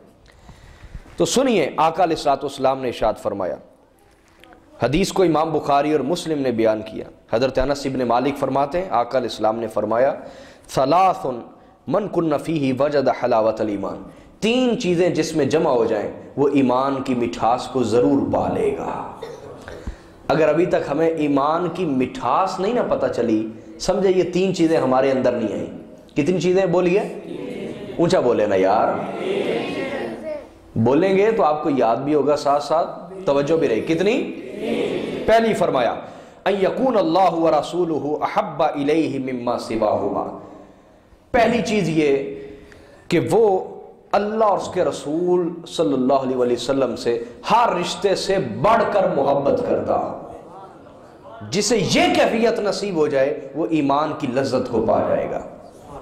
دوسرا فرمایا وَأَن يُحِبَّ الْمَرْءَ لَا يُحِبُّهُ إِلَّا لِلَّهِ، کہ وہ آدمی جس سے بھی محبت کرے صرف اللہ کی وجہ سے محبت کرے۔ ہم اس مقام پہ نہیں ہیں، میں صحیح کہہ رہا ہوں، ہم کسی سے تعلق کیوں بناتے ہیں؟ کم آئے گا، اوکھے ویلے کم آئے گا جی۔ اور یاد رکھ لیں اللہ بڑا غیرت والا ہے، بڑا غیور ہے، غیرت والا ہے۔ جس سے آپ امیدوں کے بت بناتے ہیں نا اپنے دل میں، یہ میرا کام آئے گا، مشکل کے وقت کام آئے گا، بڑا غیرت والا ہے، اسی کے ہاتھ سے وہ بت توڑوا دیتا ہے، اسی کے ہاتھ سے وہ بت بولیے توڑوا دیتا ہے، تاکہ آپ کو پتہ چلے کہ آسانی میں بھی وہ کام آنے والا ہے اور پریشانی میں بھی وہی کام آنے والا ہے۔ عقیدہ توحید خراب نہ ہو آپ کا، دنیا داروں سے کیا آپ کو غرض؟ اگر آپ اللہ کے متلاشی ہیں، جو اللہ کی تلاش میں نکلنے والا ہے، وہ دنیا داروں کا سوالی تو نہیں ہو سکتا۔ میری بات آپ سمجھے کہ نہیں سمجھے؟ تیسری چیز آپ نے فرمایا وَأَن يَكْرَهَ أَن يَعُودَ فِي الْكُفْرِ كَمَا يَكْرَهُ أَن يُقْذَفَ فِي النَّارِ، تیسرا وہ عمل اگر کسی کو نصیب ہو جائے تو ایمان کی لذت کو پا جائے گا، وہ یہ کہ جس طرح وہ آگ میں جلنے کو ناپسند کرتا ہے، اسی طرح ایمان سے کفر کی طرف جانے کو بھی جو ہی ناپسند کرتا ہو۔ جس میں ایمان کی اتنی محبت آ جائے، اللہ اور اس کے رسول کی اس قدر محبت آ جائے، پھر جس سے بھی محبت کرے صرف اللہ کی وجہ سے کرے، جس میں یہ تینوں باتیں جمع ہو جائیں، آقا نے فرمایا وہ ایمان کی لذت کو ضرور پا لے گا۔ ایمان کی لذت کو بولیے ضرور پا لے گا۔ اور اسی طرح حضرت عائشہ صدیقہ رضی اللہ تعالیٰ عنہ فرماتی، حدیث کو امام بخاری مسلم نے بیان کیا، فرماتی کہ آقا علیہ السلام نے ایک فوجی دستہ بھیجا، لشکر بھیجا، ان پہ جو امیر مقرر کیا وہ امیر جہاں بھی نماز پڑھاتا تھا، جہاں بھی فَيَخْتِمُ بِقُلْ هُوَ اللَّهُ أَحَدٌ، تو جہاں بھی وہ نماز پڑھاتا وہ امام، وہ صحابی رضی اللہ تعالیٰ عنہ، تو امام سورہ فاتحہ پڑھنے کے بعد کوئی اور سورت پڑھتا اور اس کے بعد اختتام سورہ قل هو اللہ پہ کرتا، سورہ اخلاص پر، ہر رکعت میں سورہ اخلاص، ہر رکعت میں سورہ اخلاص، قل هو اللہ احد، یہ والی سورت۔ فَلَمَّا رَجَعُوا ذَكَرُوا ذَلِكَ، انہوں نے وہاں پہ بھی شکوہ کیا، انہوں نے کہا یار آپ کو کوئی اور سورت نہیں آتی، آپ ہر رکعت میں یہی پڑھتے ہیں؟ کہا جی بالکل آتی ہے۔ کہا یہ کیوں پڑھتے ہیں؟ کہا اگر آپ کو کوئی اعتراض ہے آپ امام اور مقرر کر لیں، مجھے کوئی اعتراض نہیں ہوگا۔ انہوں نے کہا نہیں، آپ سے زیادہ نیک آدمی ہمیں نظر نہیں آتا، اور سرکار نے آپ ہی کو ہمارا امیر مقرر کیا ہے، نماز آپ ہی پڑھائیں گے۔ وہ نماز پڑھاتے رہے، جب وہ واپس آئے تو سب نے عرض کی یا رسول اللہ وہ جو امام آپ نے مقرر کیا تھا وہ ہر رکعت میں سورہ قل هو اللہ احد ہی پڑھتا تھا، سورہ اخلاص پڑھتا تھا، اس کی کیا وجہ تھی؟ حضور نے فرمایا صلوہ لأی شیء یصنع ذلک، ذرا اسی سے پوچھو وہ ہی اظہار محبت کرے نا، اسی سے پوچھو وہ ایسا کیوں کرتا تھا۔ فسألوہ، انہوں نے پوچھا، فقال انہا صفت الرحمن، اس نے کہا میں اس لیے ہر رکعت میں یہ سورت پڑھتا ہوں کہ اس میں میرے محبوب کی صفات کا بیان ہے، اس میں میرے محبوب کی صفات کا بیان ہے، اس لیے میں ہر رکعت میں اس کو پڑھتا ہوں کہ محبوب کی صفات کا بیان ہو جاتا ہے۔ جب انہوں نے آ کے عرض کی یا رسول اللہ وہ یہ جواب دیتا ہے تو آقا علیہ السلام نے فرمایا اخبروہ ان اللہ یحبہ، فرمایا اسے جا کے خبر دے دو کہ جس طرح وہ اللہ سے محبت کرتا ہے اللہ بھی اس سے محبت کرتا ہے، جو اللہ سے محبت کرتا ہے اللہ بھی اس سے محبت کرتا ہے۔ تو یہ بھی ایک طریقہ ہے اس کی محبت کو حاصل کرنے کا، اس کا ذکر کیا جائے، اس کا بولیے اور اس کی صفات کا ذکر کیا جائے۔ دو طریقے ہو گئے، تیسرا سنیں، حضرت ابو دردہ بیان کرتے، حدیث کو امام ترمذی نے بیان کیا اور امام حاکم نے مستدرک میں، وہ فرماتے ہیں قال رسول اللہ صلی اللہ علیہ وسلم کہ حضور ارشاد فرماتے ہیں کانا من دعائی داؤد علیہ السلام کہ حضرت داؤد یوں دعا کیا کرتے تھے۔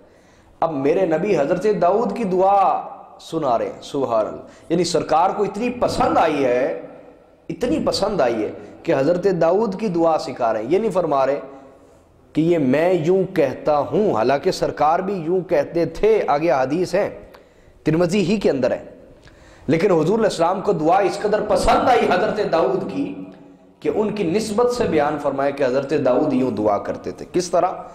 ذرا ہاتھ اٹھائیں نا میرے ساتھ، ہم بھی یوں دعا کریں۔ حضرت داؤد علیہ السلام یوں دعا کرتے اللہم انی اسألک حبک، اے اللہ میں تجھ سے تیری محبت کی بھیک مانگتا ہوں، ہائے ہائے ہائے، انی اسألک حبک، مالک میں تیرا سوالی ہوں، تیرا بیکاری ہوں، لیکن تجھ سے دنیا کی دولت کا سوال نہیں کرتا، شہرت کا سوال نہیں کرتا، اے اللہ میں تجھ سے بھیک مانگتا ہوں، مجھے اپنی محبت عطا فرما دے۔ اور اگلی دعا کرتے وَحُبَّ مَن يُحِبُّكَ، اے اللہ جو بندے تجھ سے محبت کرتے ہیں ان بندوں کی بھی محبت عطا فرما دے، کہ جسے ولیوں کی محبت نصیب نہیں ہے تو وہ آج نہیں تو کل دنیا داروں کے پاس بیٹھ کے گمراہ ہو جائے گا۔ اے اللہ اپنی بھی محبت عطا فرما دے اور اپنے ولیوں کی بھی محبت عطا فرما دے۔ اور تیسرا فرماتے وَالْعَمَلَ الَّذِي يُبَلِّغُنِي حُبَّكَ، اے اللہ مجھے ان کاموں کی محبت دے دے، ان اعمال کی محبت دے دے جو مجھے تیری ذات تک پہنچا دے، ان کاموں کی محبت دے دے۔ جیسے آپ یہاں بیٹھے ہیں یہ ایک ایسا کام ہے جو اللہ تک پہنچانے والا ہے۔ اور چوتھی چیز کیا مانگتے؟ سنیں اللہم اجعل حبک احب الی من نفسی، آئے ہائے ہائے ہائے، توجہ ہے؟ یہ کون سا علاقہ ہے جی؟ نہیں، علاقے کا نام کیا ہے؟ رائیون والو توجہ فرمائیں، توجہ فرمائیں، سنیں حضرت داؤد کیا دعا کرتے تھے، اور میرے آقا وہی دعا میرے آقا بھی کرتے تھے، کیا؟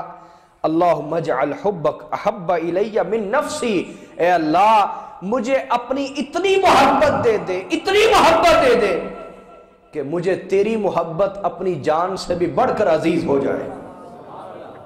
انسان اپنی جان سے بڑی محبت کرتا ہے، بڑی شدید محبت کرتا ہے کہ نہیں کرتا؟ جی بڑی شدید کرتا ہے۔ یہ ٹھنڈے پانی سے وضو کیوں نہیں کرتا؟ جان بچا رہا ہوتا، جان سے محبت ہے۔ میری بات سمجھ رہے؟ گرمی میں نماز کے لیے کیوں نہیں نکلتا؟ اپنی جان سے محبت ہے، سکون پیارا، اپنی جان کو سکون میں رکھا ہوا ہے، اپنی جان کو سکون میں۔ داؤد علیہ السلام دعا کرتے، باری تعالیٰ مجھے اپنی محبت اس قدر دے دے کہ اپنی جان سے بڑھ کر تجھ سے محبت کرنے لگ جاؤں۔ یہ دعا۔ اور اگلی بات کیا کرتے؟ وَأَهْلِي، اللہ انسان اپنے بیوی بچوں سے بڑی محبت کرتا ہے، مالک بیوی بچوں کی محبت سے بھی زیادہ اپنی محبت عطا فرما دے۔ سوچیں یہ کتنی بڑی بات ہے۔ ان باتوں کی آپ قدر نہیں کریں گے، کوئی بات نہیں، مجھے اللہ اجر دے دے گا، میں جس کی خاطر آیا ہوں وہ میرا اجر ضائع نہیں کرے گا، لیکن آپ توجہ کریں گے اور طلب رکھیں گے، انشاءاللہ آپ کو بہت اللہ عطا فرمائے گا۔ توجہ فرمائیں، جو لوگ شادی شدہ ہیں وہ جانتے ہیں کہ اللہ تعالیٰ نے مرد کے لیے عورت میں سکون رکھا ہے، مرد کے لیے عورت میں سکون رکھا ہے، قرآن میں ہے لِتَسْكُنُوا إِلَيْهَا، ہم نے عورت کو اس لیے پیدا کیا تاکہ تم اس کے ذریعے سے سکون حاصل کرو۔ غور کرے انسان کہ مجھے اپنی بیوی کے پاس جانے میں زیادہ سکون آتا ہے یا اس کے پاس مراقبے میں اس کو یاد کرنے میں زیادہ سکون آتا ہے۔ فرق پتہ چل جائے گا کہ ابھی اس دعا کی ضرورت ہے یا نہیں ہے۔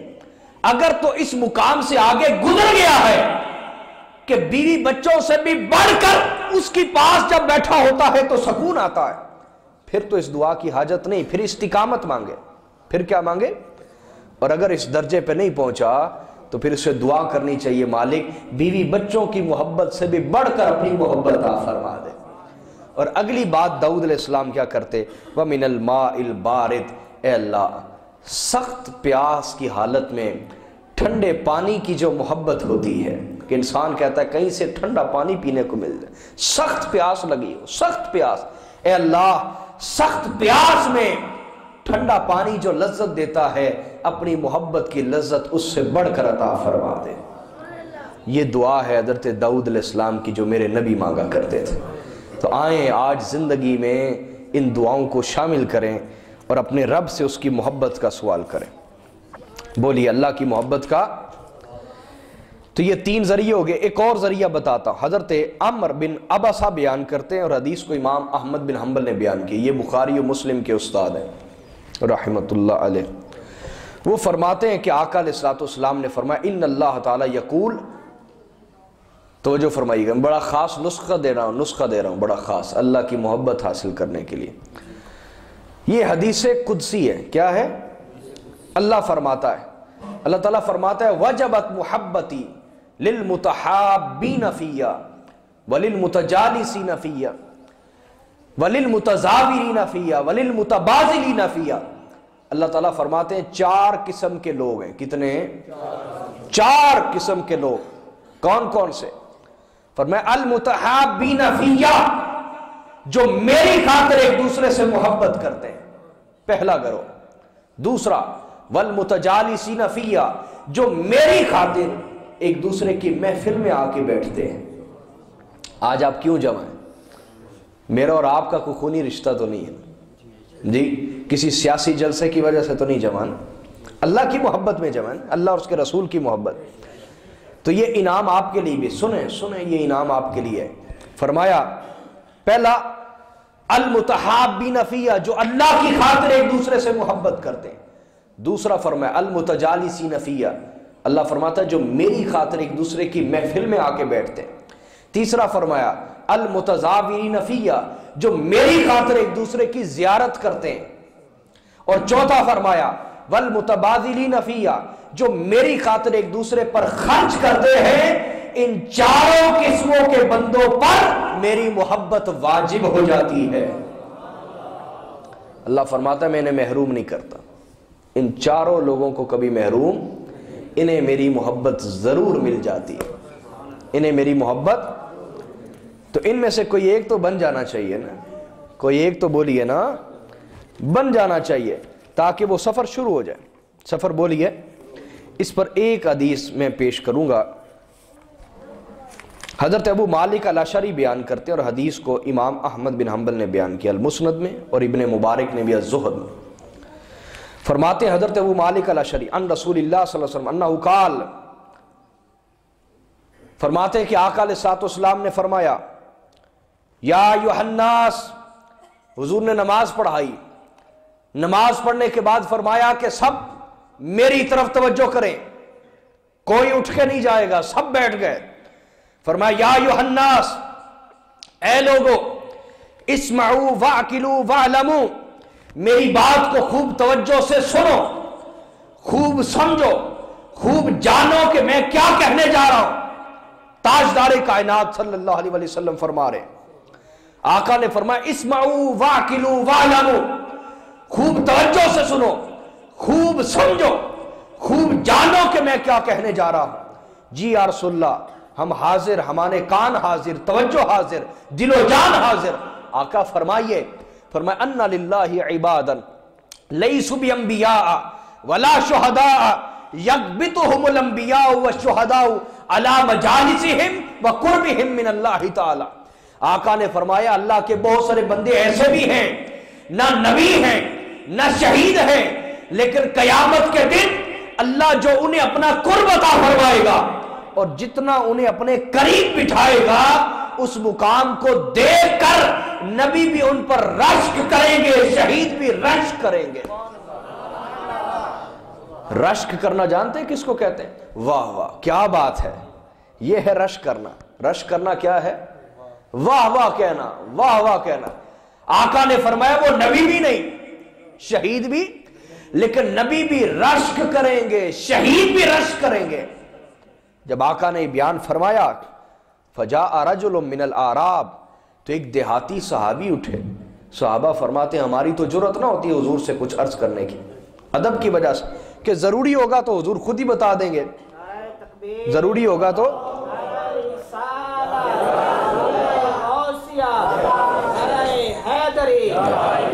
سیدی مرشدی صدیق کا نعرہ، یا نبی صدیق کا نعرہ، عمر کا نعرہ، عثمان کا نعرہ، علی کا نعرہ، میرا نعرہ، تیرا نعرہ، ہم سب کا نعرہ، پیار سے بولو، زور سے بولو، نعرہ رسالت، نعرہ ختم نبوت، نعرہ ختم نبوت، زندہ لبیک یا رسول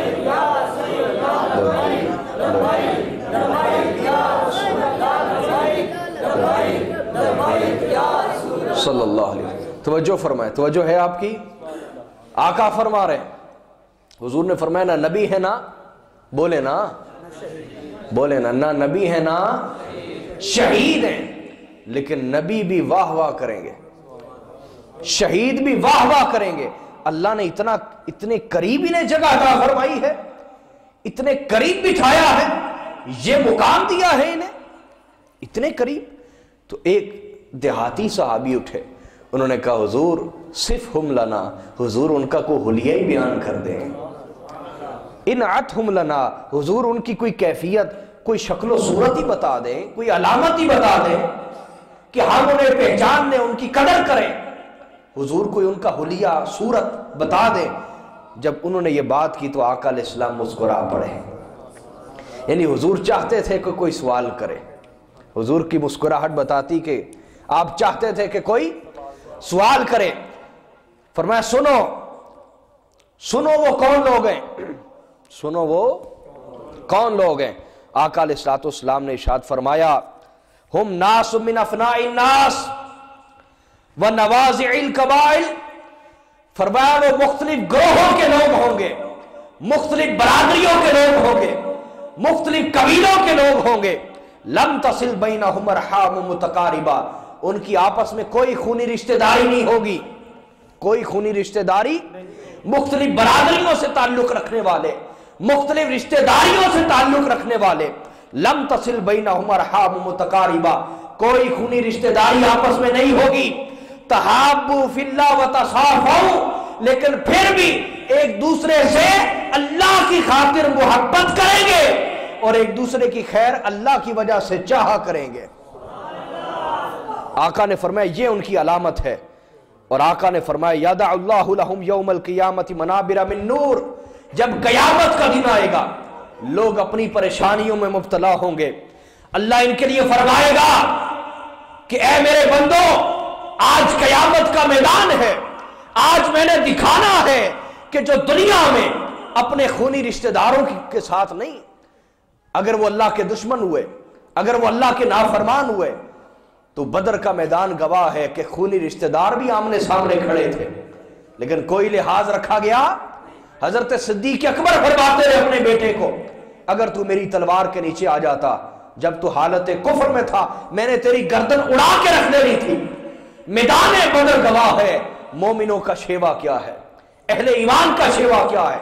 تو جب قیامت کا میدان لگے گا اللہ فرمائے گا وہ میری خاطر ایک دوسرے سے محبت کرنے والے، وہ میری خاطر ایک دوسرے کی خیر چاہنے والے، وہ میری خاطر ایک دوسرے کی زیارت کرنے والے، وہ میری خاطر ایک دوسرے کی محفل میں بیٹھنے والے، آج وہ عام قطار میں کھڑے نہیں ہوں گے۔ فرمائے یدع اللہ لہم یوم القیامت منابر من نور، جب قیامت کا دن آئے گا اللہ فرمائے گا ان بندوں کے لیے نور کے ممبر سجا دو، نور کے ممبر سجا دو، فَيُجْلِسُهُمْ عَلَيْهَا، اور اللہ خود اپنے ان بندوں کو نور کے ممبروں پر بٹھائے گا، فَيَجْعَلُ وُجُوهَهُمْ نُورًا، اللہ ان کے چہرے بھی نور والے کر دے گا، وَثِيَابَهُمْ نُورًا، اللہ ان کے لباس بھی نور والے کر دے گا، يَفْزَعُ النَّاسُ يَوْمَ الْقِيَامَةِ وَلَا يَفْزَعُونَ، ہر بندہ گھبرا رہا ہوگا قیامت کے دن، لیکن انہیں کوئی گھبراہٹ نہ ہوگی، انہیں کوئی گھبراہٹ۔ فرمایا وَهُمْ أَوْلِيَاءُ اللَّهِ الَّذِينَ لَا خَوْفٌ عَلَيْهِمْ وَلَا هُمْ يَحْزَنُونَ، یہی وہ اللہ کے اولیاء ہیں جنہیں نہ اپنے متعلق کوئی خوف ہوگا اور نہ اپنے ماننے والوں کے متعلق کوئی غم ہوگا۔ فرمایا یہی وہ اولیاء اللہ۔ حاضرین محترم، اولیاء کی یہاں دو علامتیں اللہ نے بیان فرمائی۔ کتنی؟ پہلی کہ یہ اللہ کی وجہ سے دوسروں سے محبت کرتے ہیں۔ کس کی وجہ سے؟ اونچا بولیے نا یار، کوئی خاموش نہ رہے۔ کس کی وجہ سے؟ تحابوا فی اللہ، یہ پہلی علامت۔ دوسری فرمایا وتصافوا، ایک دوسرے کی خیر چاہیں گے اللہ کی وجہ سے، ایک دوسرے کی خیر چاہیں گے، بولیے اللہ کی وجہ سے۔ اب میں گفتگو کا حصہ اختتامی حصے کی طرف لے کے جانا چاہ رہا ہوں، توجہ فرمائیں، توجہ فرمائیں، توجہ فرمائیں میرے بھائیوں، میرے بھائیوں، میرے بھائی، ہم اولیاء اللہ کو بھی ماننے والے ہیں، دین محمدی کو بھی ماننے والے ہیں۔ کیا ہماری محبت اور نفرت کا معیار اللہ ہے؟ آج اگر اصلاح نہ ہوئی تو کوئی فائدہ نہیں ہوگا آپ کو اس درس کا، مجھے ہو جائے گا کیونکہ میں اس کے لیے گفتگو کر رہا ہوں، آپ کو کوئی فائدہ نہیں ہوگا اگر آج اصلاح نہ کی۔ کیا ہماری محبت اور نفرت کا معیار اللہ ہے؟ اگر تو دنیا ہے محبت کا معیار، کسی سے محبت کریں تو دنیا کے لیے اور نفرت کریں تو وہ بھی دنیا کے لیے، تو سمجھ لیں ہم اولیاء کے رستے پہ نہیں ہیں، ہم اولیاء کے رستے پہ نہیں ہیں۔ جس نبی کا میلاد مناتے ہیں ہم ان کے رستے پہ نہیں ہیں، ہم ان کے رستے پہ نہیں ہیں۔ جس رستے پہ چڑھا جائے بندہ اسی سے پار گزرتا ہے، یاد رکھیں۔ یہ تو نہیں ہے کہ آپ اسلام آباد والی موٹر پہ چڑھیں اور آپ جناب ادھر رحیم یار کا پہنچ جائیں، ایسا ہو سکتا ہے؟ بولیے نا یار گواہی تو دینی چاہیے سچی، ایسا ہو سکتا ہے کہ آپ ملتان پہنچ جائیں اسلام آباد والی موٹر وے پہ چڑھ کے؟ ایسا ہو سکتا؟ تو اگر ہم سرکار کی سیرت اور طریقے کے خلاف رستے پہ چل رہے ہیں ہم کبھی بھی حضور تک نہیں پہنچ سکتے۔ میرے بھائیوں، آج جو گفتگو ختم کر رہا ہوں اور اختتامی حصے کی طرف جا رہا ہوں وہ یہ ہے کہ زندگی کا مقصد اللہ کی تلاش ہے، اور اللہ کیسے ملے گا؟ اور اس کی تلاش کیسے ممکن ہے؟ چند ذریعے میں نے بتا دیے، چند ذریعے بتائے، ٹھیک؟ اب یہ ذریعے بھی کہاں تک لے کے جاتے ہیں اور کون پھر وہاں سے اللہ کی بارگاہ میں لے کے جاتا ہے، قرآن نے اس کا بھی واضح اصول دے دیا۔ فرمایا کل ان کنتم تحبون اللہ فاتبعونی، اے میرے نبی آپ فرما دیں اگر تم اللہ سے محبت رکھتے ہو تو پھر میری پیروی کرو، میرے طریقے پہ چلو۔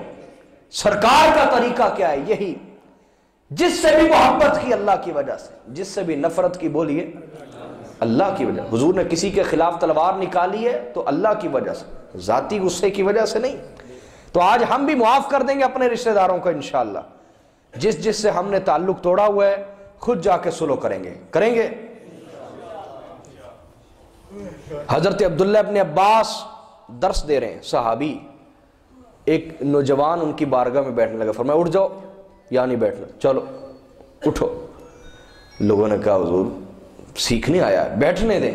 فرمایا نہیں، میں نے رسول اللہ سے سنا ہے کہ جو کسی مسلمان بھائی سے بغیر شرعی عذر کے تعلق توڑتا ہے وہ جہاں بھی ہو اللہ کی رحمت نازل نہیں ہوتی۔ فرمایا اٹھو، جا کے اپنی خالہ سے سلو کرو، تم نے اس سے تعلق توڑا ہوا ہے۔ ہمارے یہاں کیا ہو رہا ہے؟ رشتہ داریاں تباہ، ایک دوسرے کی خبر نہیں بلکہ ایک دوسرے کو خود تباہ کر رہے ہیں۔ ہمسایوں سے جینے کا حق چھین لیا ہم نے، سگے بھائی آپس میں ایک دوسرے سے جینے کا حق چھین رہے، گھر اجڑے پڑے ہیں، نفرت ننگا ناچ ناچ رہی ہے ہمارے گھروں میں، حالانکہ ہم مسلمان ہیں۔ عجیب بات نہیں ہے؟ تو حاضر محترم، میرے نبی صلی اللہ علیہ وسلم کا طریقہ یہ ہے کہ حضور جس سے بھی محبت کرتے ہیں اللہ کی وجہ سے اور جس سے بھی نفرت کرتے اللہ کی، اور آگے فرمایا وَتَصَافَوْا، ہر ایک کی خیر چاہنا۔ آئے ہائے ہائے، ہر ایک کی بولیے، وہ کسی کا مرید، وہ کسی صوفی کا مرید نہیں ہو سکتا جس کے دل میں کسی کی نفرت ہو، اپنی ذات کے لیے، اپنی ذات کے لیے۔ صوفیاء یاد رکھ لیں، سب سے پہلے جو جڑ کاٹتے ہیں، جڑ وہ اسی چیز کی تو کاٹتے ہیں۔ اگر ہم اپنے غصے کے اونٹ کو لگام نہیں دے سکے ابھی تک، پھر ہم نے کیا سیکھا ہے؟ تو میلاد مصطفیٰ صلی اللہ علیہ وسلم کی جو محفل ہے اس کا یہ پیغام ہی سمجھ لیں کہ ہم نے ہر ایک کی خیر چاہنی۔ جو ہمارے سامنے ہمارے آقا کا نام لینے والا ہے، محمد رسول اللہ کہنے والا ہے، ہم اس سے نفرت نہیں کریں گے، اس کی خیر چاہیں گے ہمیشہ انشاءاللہ۔ میری بات کو سمجھے آپ؟ تو آقا نے فرمایا یہ اولیاء کا رستہ ہے۔ یہ کس کا رستہ ہے؟ اولیاء کا۔ تو قرآن نے واضح اصول دے دیا کہ تم اللہ کی محبت اس وقت تک پا سکتے نہیں جب تک تم محمد رسول اللہ صلی اللہ علیہ وسلم کی کامل پیروی کر لیتے نہیں۔ اور یہاں بھی میں بات یہی سمجھا دوں، انسان کسی کی پیروی کب کرتا ہے؟ جب اس سے خوب محبت کرنے لگ جائے، جب اس سے خوب بولیے محبت کرنے لگ جائے۔ یہ میلاد کی محفلیں کیوں سجائی جاتی ہیں؟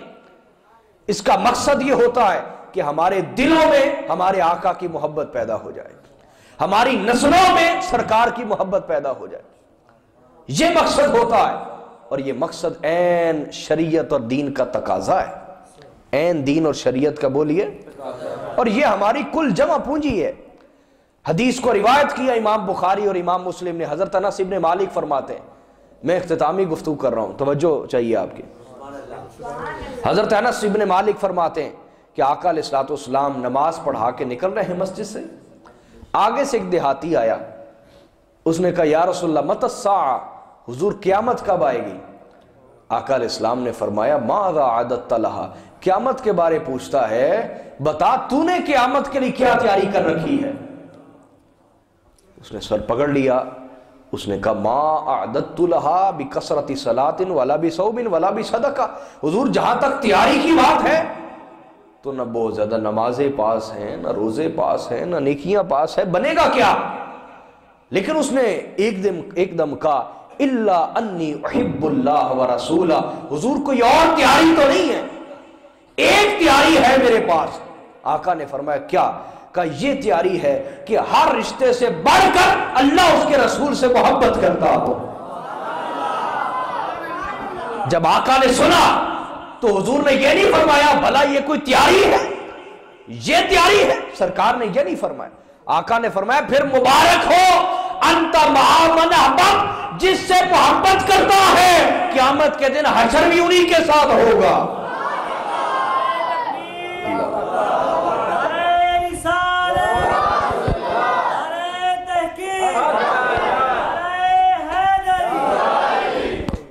آقا نے فرمایا حشر بھی انہی کے ساتھ ہوگا. حضرت انس ابن مالک فرماتے میں دوڑا, میں نے جا کے جب خبر دی صحابہ کرام کو, باقیوں کو خبر دی, سب اتنا خوش ہوئے اور سب کہنے لگے کہ خدا کی قسم ہم آج تک پریشان تھے کہ نہ جانے کیا بنے گا, نہ جانے کیا بنے گا.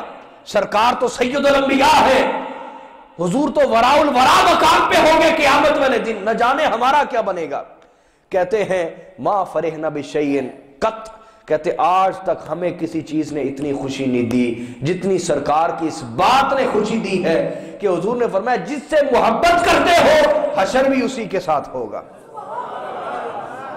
تو حضرت انس ابن مالک فرماتے ہیں کہ میرے عمل نہ سرکار جیسے, نہ حضرت صدیق اکبر جیسے, نہ حضرت فاروق اعظم جیسے. یہ بخاری مسلم کے الفاظ ہیں جو بتا رہا ہوں اپنے لفظوں میں, لیکن کہتے ہیں مجھے یقین ہے اللہ میرا حشر رسول اللہ کے ساتھ اور حضرت ابو بکر و عمر کے ساتھ کرے گا, کیونکہ میں ان سے محبت کرتا ہوں, میں ان سے. تو سرکار سے محبت کرنے والا انشاءاللہ اس کے لیے یہ دروازہ کھل جائے گا, اس کے لیے بولیے یہ دروازہ کھل جائے گا. بعض لوگ کہتے ہیں مجھے معلوم ہے, وہ کہتے ہیں یعنی اٹھ کے صبح نماز پڑھنی نہیں تو محفل دے جاندہ پہ, سمجھ آ رہی ہے. ہاں بہت لیٹ محفلیں میں نہیں ہونی چاہیے, زیادتی آپ لوگوں کے ساتھ بھی ہمارے ساتھ بھی, ہم تو ہر رات محفل پہ ہوتے ہیں تقریباً اپنی جان صحت کے ساتھ, زیادتی ہے ہم بھی کرتے ہیں, آپ لوگ کے ساتھ بھی ہوتی ہے. تو بہت لیٹ نائٹ محفلیں میں بھی اس کے حق میں نہیں ہوں, میری بات سمجھ آ رہی ہے. لیکن یاد رکھ لیں کہ نماز کا ثواب والا معاملہ الگ ہے, حضور کا ذکر سننا, سرکار کی محبت میں جھومنا, اس کا ثواب والا معاملہ الگ ہے, آپ ملا نہیں سکتے. نماز کی پابندی کرنی ہے وہ تو میں درس دوں گا, لیکن اگر کوئی محفل میں نہیں آئے گا تو نماز کا درس کہاں سے سنے گا, یہ بات بھی ہے کہ نہیں ہے. تو صحیح بخاری اور مسلم کی ایک روایت سنانے لگا ہوں آپ کو, صحیح بخاری اور صحیح مسلم متفق علیہ. بخاری مسلم سے تو بڑی کوئی کتاب نہیں کتاب اللہ کے بعد. حضرت عمر فاروق فرماتے ہیں حضور کے ایک صحابی تھے جن کا نام تھا عبداللہ. کیا نام تھا؟ ان کو ہم ہمار کہتے تھے, اس کا ترجمہ زیادہ اچھا نہیں ہے اس لیے میں بیان نہیں کروں گا. تو کہتے تھے ہم اسے ہمار کہتے تھے, عبداللہ اس کا نام تھا. تو ان کے اندر ایک برائی تھی اسلام لانے سے پہلے, وہ ختم نہ ہوئی, وہ تھی شراب پینا. شراب پیتے تھے, شراب کے عادی تھے. اب شراب پہ پابندی ہو گئی, قرآن نے پابندی لگا دی, لیکن چونکہ عادت بڑی پرانی تھی وہ چھوٹی نہ.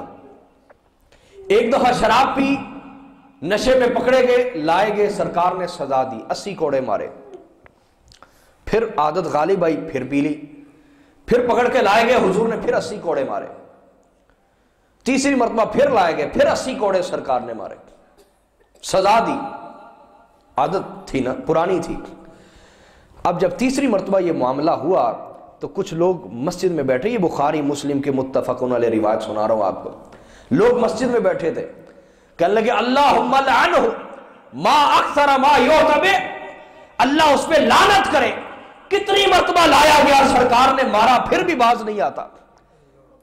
جب یہ بات کی تو حضور اپنے گھر میں تھے, حضور دوڑے باہر آئے, فرمایا لا تلعنوہ فواللہ ما علمت عنہ فإنہ یحب اللہ ورسولہ. فرمایا خبردار اس پہ لعنت نہ کرو, جتنا میں اسے جانتا ہوں وہ یہ جانتا ہوں کہ وہ اللہ اور اس کے رسول سے محبت کرتا ہے. فرمایا ایک خرابی ہے اس کے اندر, لیکن میں اس کو جانتا ہوں اللہ اور اس کے رسول سے محبت کرتا ہے, اس پہ لعنت مت کرو. تو حضرت عمر فاروق سے کہا کہ اتنی بڑی گواہی, محبت تو بڑوں بڑوں نے کی, لیکن سرکار نے جس کے بارے گواہی دی وہ کوئی معمولی انسان رہ جاتا. کیا عمل تھا؟ حضرت فاروق اعظم فرماتے ان کا عمل یہ تھا کہ وہ روزانہ مسجد نبوی کے اس مقام پہ بیٹھتے جہاں لوگ آ کے جوتے اتارتے تھے, وہاں بیٹھے رہتے اور حضور کا چہرہ دیکھتے رہتے. ہائے ہائے ہائے, حضور کا چہرہ مبارک دیکھتے رہتے اور غور کرتے کہ ہر صحابی آتا ہے اپنا دکھڑا سناتا ہے، اپنی پریشانی سناتا ہے، اپنا دکھ سناتا ہے، حضور اس کا دکھ سن کے دکھ اس کا ساتھ بانٹتے ہیں اور خود بھی دکھی ہو جاتے ہیں، دکھ بانٹتے ہیں خود بھی دکھی ہو جاتے ہیں۔ ہر کوئی آتا ہے دکھ سناتا ہے، سرکار دکھ بانٹتے ہیں خود بھی دکھی ہو جاتے ہیں۔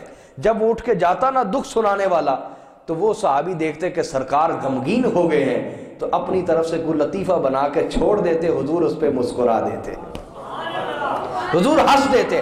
بس وہ سارا دن سرکار کو لطیفے سناتے ہنساتے تھے۔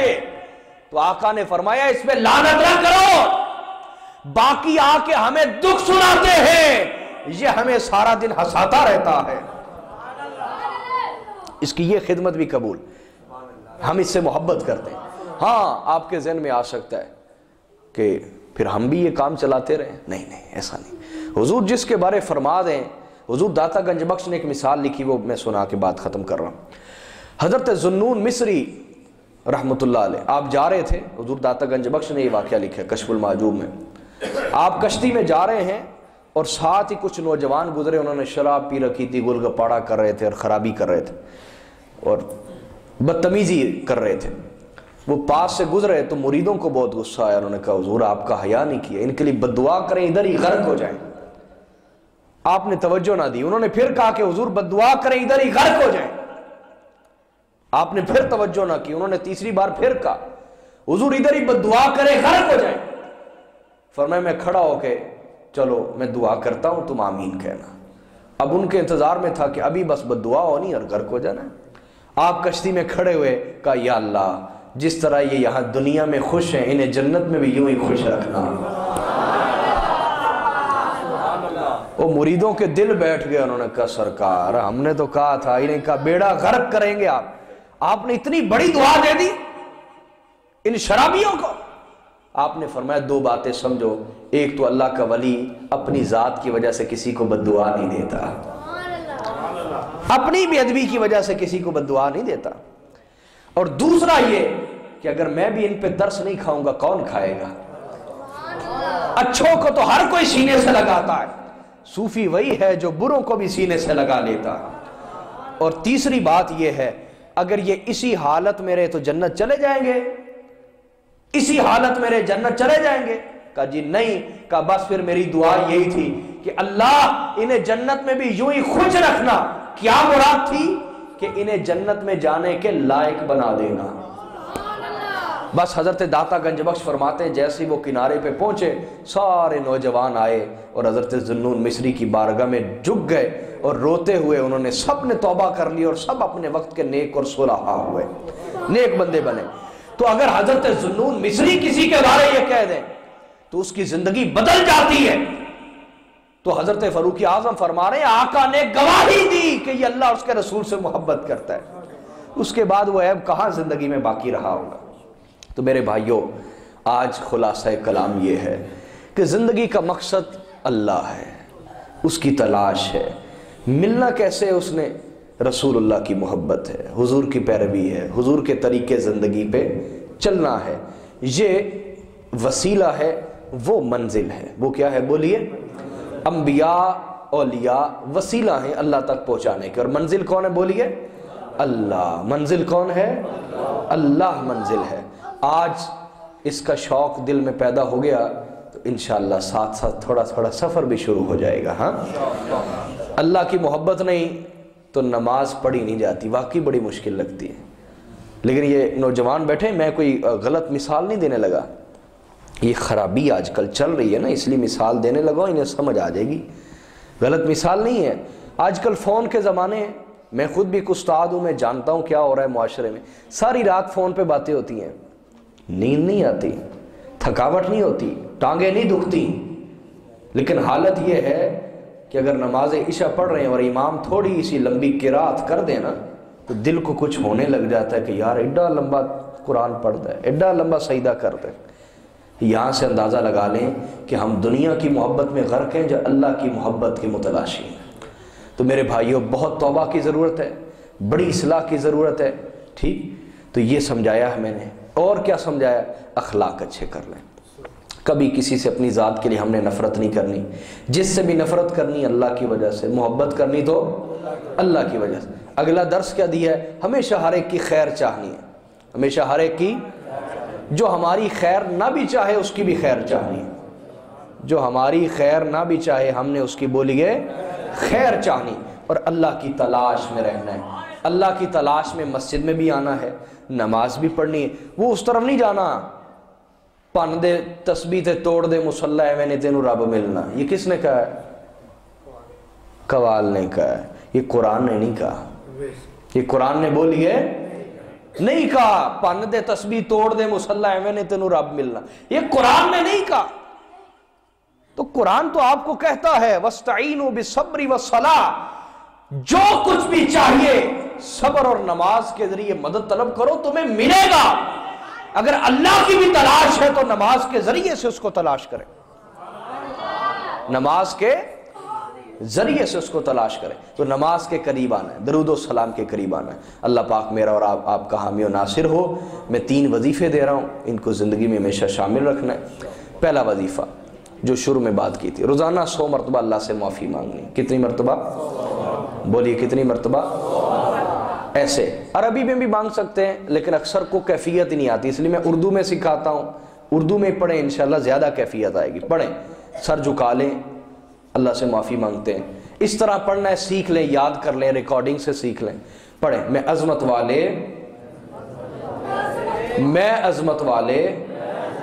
اللہ سے معافی مانگتا ہوں، میں عظمت والے اللہ سے معافی مانگتا ہوں، میں عظمت والے اللہ سے معافی مانگتا ہوں۔ 100 مرتبہ یہ پڑھنا ہے، ٹھیک؟ اللہ نے معاف کر دیا تو سب کچھ مل گیا۔ دوسرا وظیفہ 5 منٹ کا یہ وظیفہ ہے، مسجد میں کونے میں تنہائی میں بیٹھ دیں، 100 مرتبہ اللہ سے معافی روزانہ۔ 5 منٹ کے لیے اللہ کا ذکر کرنا ہے۔ یہ میں ذکر کا طریقہ سکھا دیتا ہوں، اجازت بھی دیتا ہوں، سب کر سکتے ہیں۔ یہ ذکر جلی اور خفی دونوں کی صورتیں، ٹھیک؟ میں پڑھاتا ہوں، اسی طرح پڑھیں۔ ایک دفعہ اوپر سر لے کے جانا ہے اور اونچی آواز اور سانس لمبا، ایک دفعہ نیچے سانس بھی چھوٹا، آواز بھی آہستہ، ٹھیک؟ ذکر جلی اور خفی کی صورت سب نے مل کے پڑھنا ہے۔ اللہ اللہ اللہ اللہ اللہ اللہ اللہ اللہ اللہ اللہ 5 منٹ کے لیے ذکر، ٹھیک؟ اور 100 مرتبہ درود پاک۔ یہ تینوں وظیفے اپنی زندگیوں میں شامل کریں۔ اللہ تعالیٰ میرا اور آپ کا حامی و ناصر ہو۔ جو میں نے پیغام دیا اللہ مجھے اور آپ کو یاد رکھنے اور عمل کی توفیق عطا فرمائے۔ وما علینا الا البلاغ المبین۔